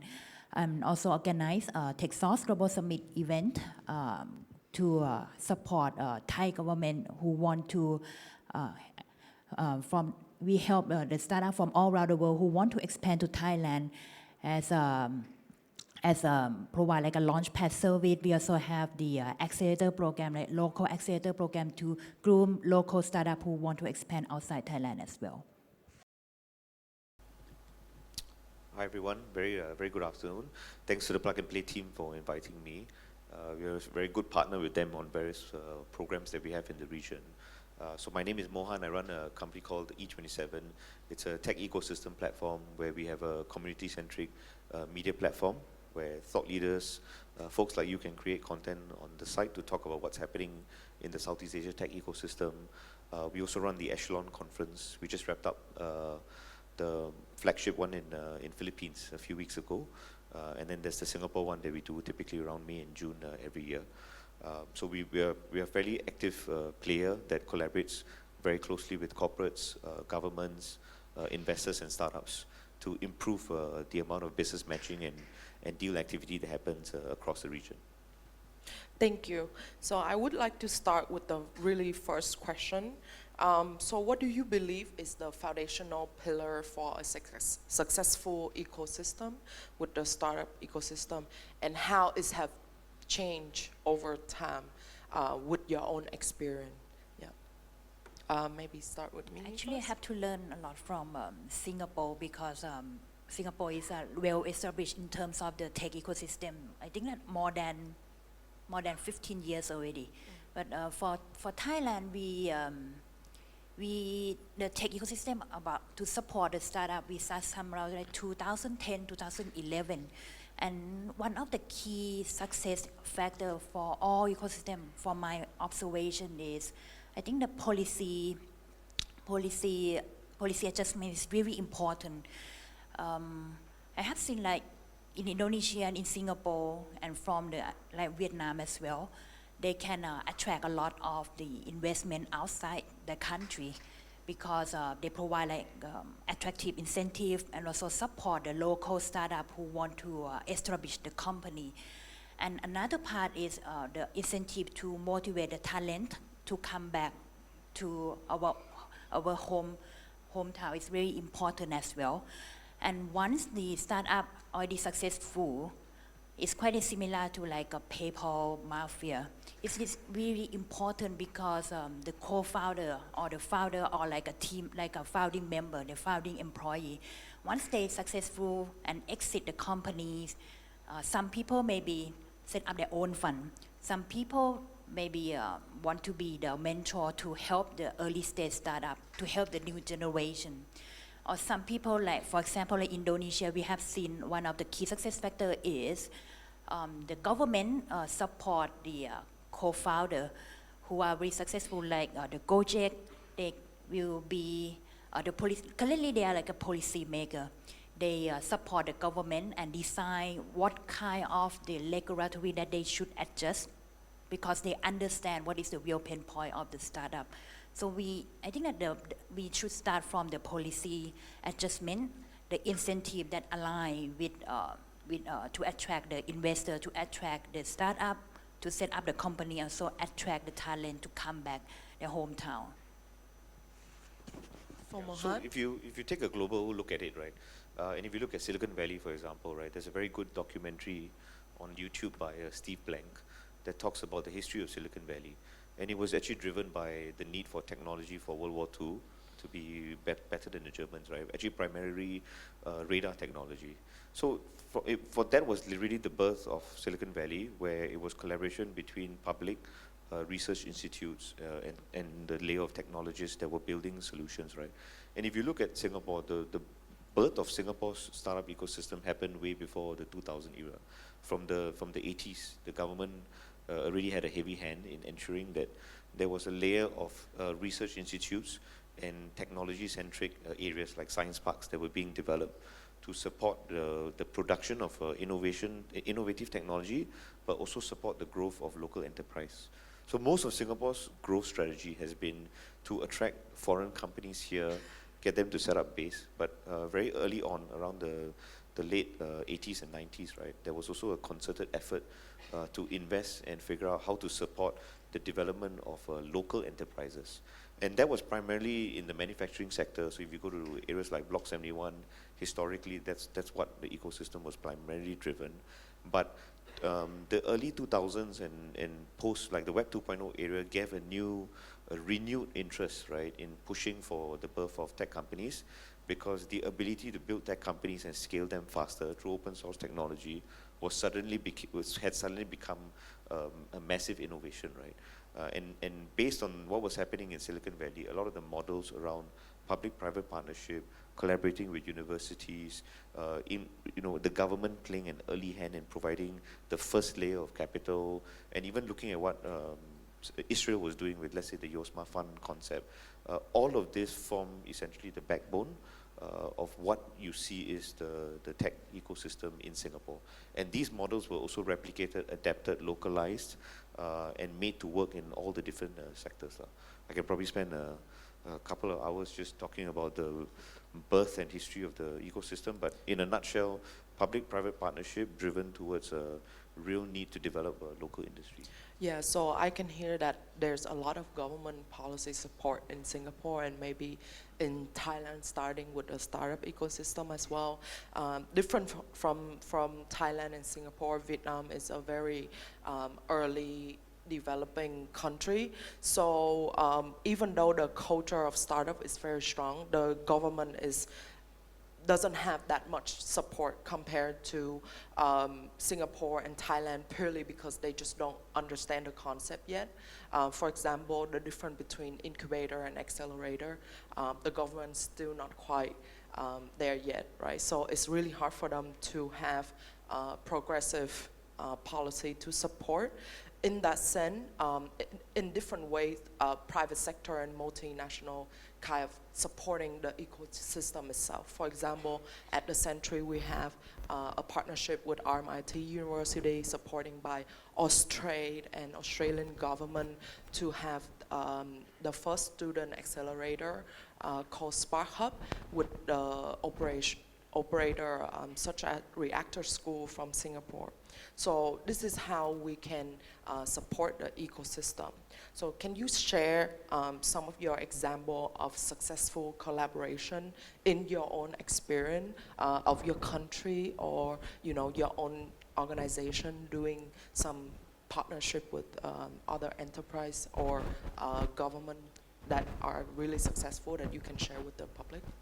I think one of the good case study is in Thailand, we have one of the government agency that called DEPA, D-E-P-A. It is under the Ministry of the Digital and Society.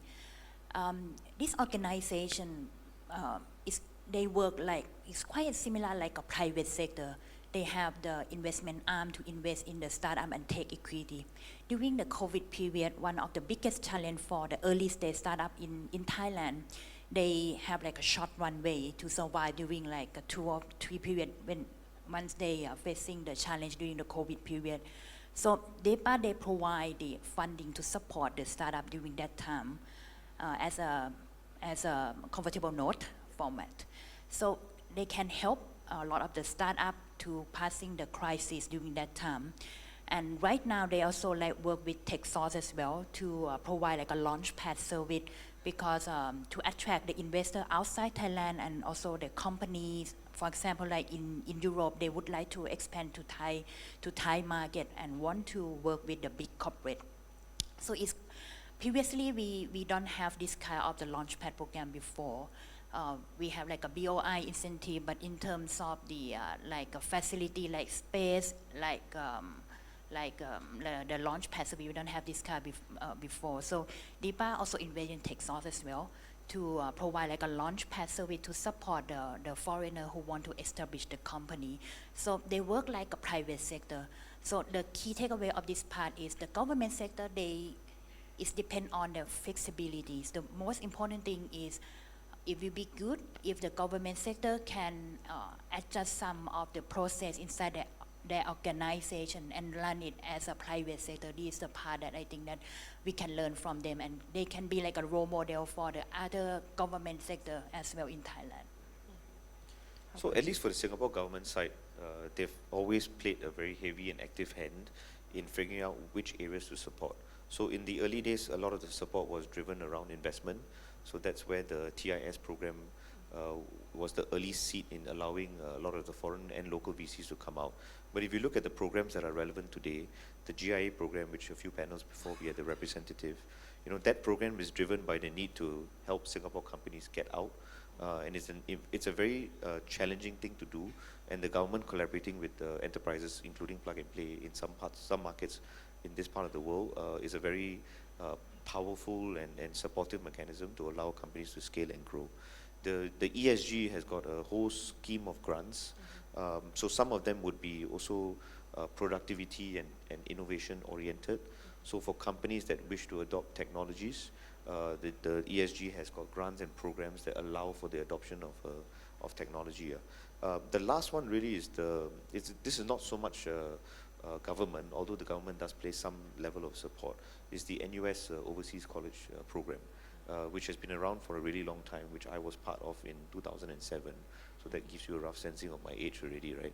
But even till today, right, that probably is a very large funnel for driving potential founders that spend time overseas, come back and then end up building companies. And it was mainly US and Europe dominated, but now they even have the programs all around the region.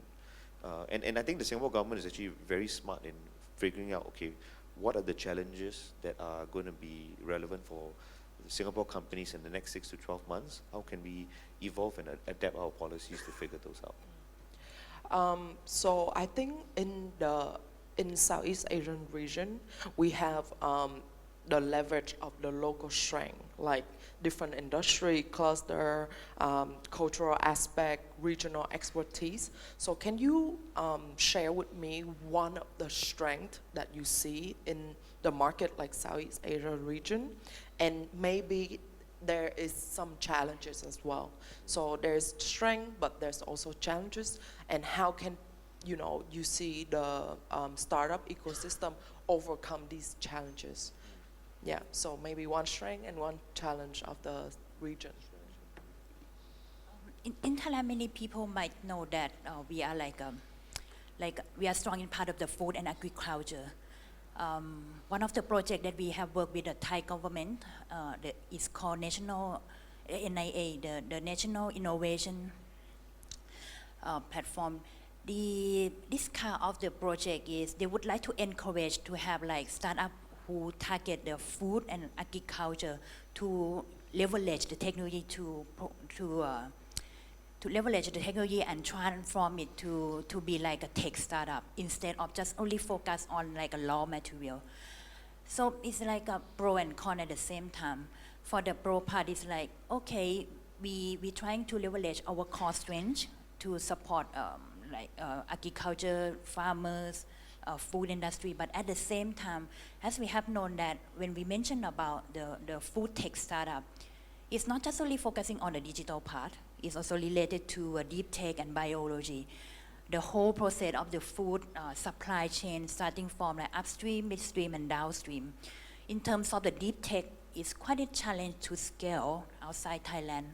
And when we want to help them to scale outside Thailand, it's quite a challenge because most of the venture capital who want to invest in the deep tech, frankly speaking, when compared with other regions, I think that we still have, we don't have many venture capital who focus on the deep tech in Thailand when compared with Singapore or other region. So these are the part that we have seen that, okay, we can leverage our core strength, but at the same time, how can we find the investor to invest in this area as well, because it's really hard to monetize during 3 or 5 years. So we would like to encourage to see more the deep tech investor who want to invest in this area. And another core strength is, we have seen that ESG that Mohan has mentioned. In Thailand, Stock Exchange of Thailand, they also encourage all of the big corporate who are the listed company to embed the ESG to be the part of their business strategy. So when we mention about the ESG environment, we have seen like PTT, one of the biggest energy company also under the Fortune 500. They're also looking for the technology to transform their business, including decarbonize, carbon capture. This is one of the great example. S is also including healthcare, education, and also the like of financial inclusion part. So we really need many different types of technology to support the ESG. But as I mentioned, some companies in Thailand, they're still thinking that ESG is just related to social impact part. It's quite hard to think about how to do monetization. So how to balance between social impact and the way of monetization is still really challenge for tech startup in Thailand and other countries in this region. So I think from a tailwind standpoint, Southeast Asia still has a lot of opportunities, right? It is still the fastest growing internet economy in the world, fairly young population. The digital infrastructure has been increasingly improving over time. You might have some challenges on the internet speed standpoint, but it's still faster comparable to some of the overseas markets. The interest and passion for building technology, for innovating, and for adopting of technology is still very high, right, from a Southeast Asia standpoint. I think the headwinds and the challenges for this region are not new. First thing is that it isn't really up till today the strongest venture backable region in the world. So the hypothesis of unicorn building and fast-growing companies hasn't fully panned out, and to some level has been a detriment to the region, right? And this requires a mindset shift from a VC standpoint, and it requires a different type of capital, maybe one that is more PE structured.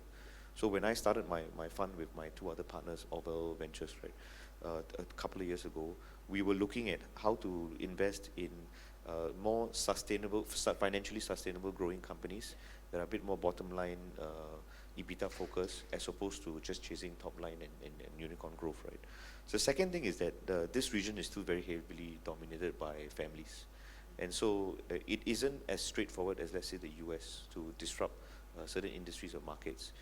There is still a need to collaborate very actively with corporates and certain families, and that can, to some level, slow disruption, right? And lastly, as Mimi rightfully pointed out, right, even for markets like Thailand, Philippines, it is really hard to build a multi-market company, right? Typically, if you build a single market company, it gets you to a level where potentially you could list locally, but beyond that, it is really hard to escape out. In fact, Gojek's former CEO just mentioned yesterday, right, how Gojek's entire strategy to be Indonesia first and Indonesia only was a bit of a detriment to its growth, right? And the model to really replicate better would be Grab's model, right, which then requires a way more significant amount of capital, talent, technology, and expertise. So it is a fragmented, challenging ecosystem to operate in, but if you break down all the different verticals from healthcare to fintech, to consumer goods, there is still a ton of opportunities, which still keeps me very excited for the region. Yeah, I really understand that. To wrap up, we have 4 minutes left. I think maybe you can tell me 1 or 2 things about your organization that you can do for the startup if in case they're looking to entering into an ecosystem or any market. So for me first, I think Vietnam is a quite small market, but the population is quite big. However, like limitation of entering Vietnam market is still there. For example, like having a proper one-stop shop administration solution. So as the Century, we usually support our client by providing these like advice, especially for startup coming from overseas. There's a lot of registration that they need to do, so we support them in that sense when they come to our space. So that is one solution that we have in our company to provide a one-stop shop service for startup or even larger company from overseas want to enter the Vietnam market. So how about your organization? So at TechSource, we provide a launchpad service to support the startup from all around the world who want to expand to Thailand, including like space. We also help all the startup who want to establish the company by coordinated with BOI as well. It's quite similar to EDB in Singapore. And also providing the marketing service and also connect with the big corporate in Thailand who want to partner with foreign startup.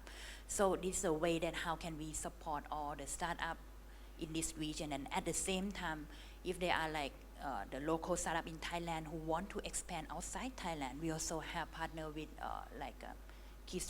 we have the key strategic partner Indonesia and Vietnam as well to help them to scale. So both inbound and outbound, we provided supporting the startup. So this is the way how we can help and work with the ecosystem. And actually, like we also partner with Plug and Pay in case if they want to bring the startup come to Thailand. We're also happy to support and work with. I think on the E27 side, I mean, our mission is to empower entrepreneurs with the tools to build and grow their business. And the key word here is empower, right? We provide the platform. We believe in democratizing access to information, capital, talent, and customers. So we provide the online platform that allows anybody to create content to allow them to be thought leaders, so that your ideas, your views, your companies get the visibility that you deserve, not just locally but regionally. We do organize the Echelon conferences in Singapore and right now in Philippines. You know, we've had it in multiple other markets in the region, but Singapore is where it's the regional home base for us. Philippines is where we see it's an up-and-coming market. So if you're a startup company, if you're an investor and you want to explore some of these opportunities, piggybacking on our programs can be quite valuable for you. Third thing is that we partner with a range of corporates from around the region. These includes banks, large technology companies. We just finished the Meta APAC AI Accelerator program. And what this means is that this opens up an entire slew of opportunity for startup companies that want to take part or work or collaborate with some of these corporates. So our site has a lot of this information. And lastly, right, we have a very active investor database of over 1,000 investors from around the region. We try to make sure that we make it as seamless as possible to business match with investors, but through the programs that we have, we hope to be able to connect and democratize access to capital, regardless of where you are, whether you're based in Vietnam, Philippines, Thailand, or Singapore. So our entire approach is a platform play model, and it really is, the onus is really on the founder to capitalize on the value and make the best out of it. Thank you so much for your appearance today, and I'm very honored, and thank you Plug and Play for inviting me to moderate the panel.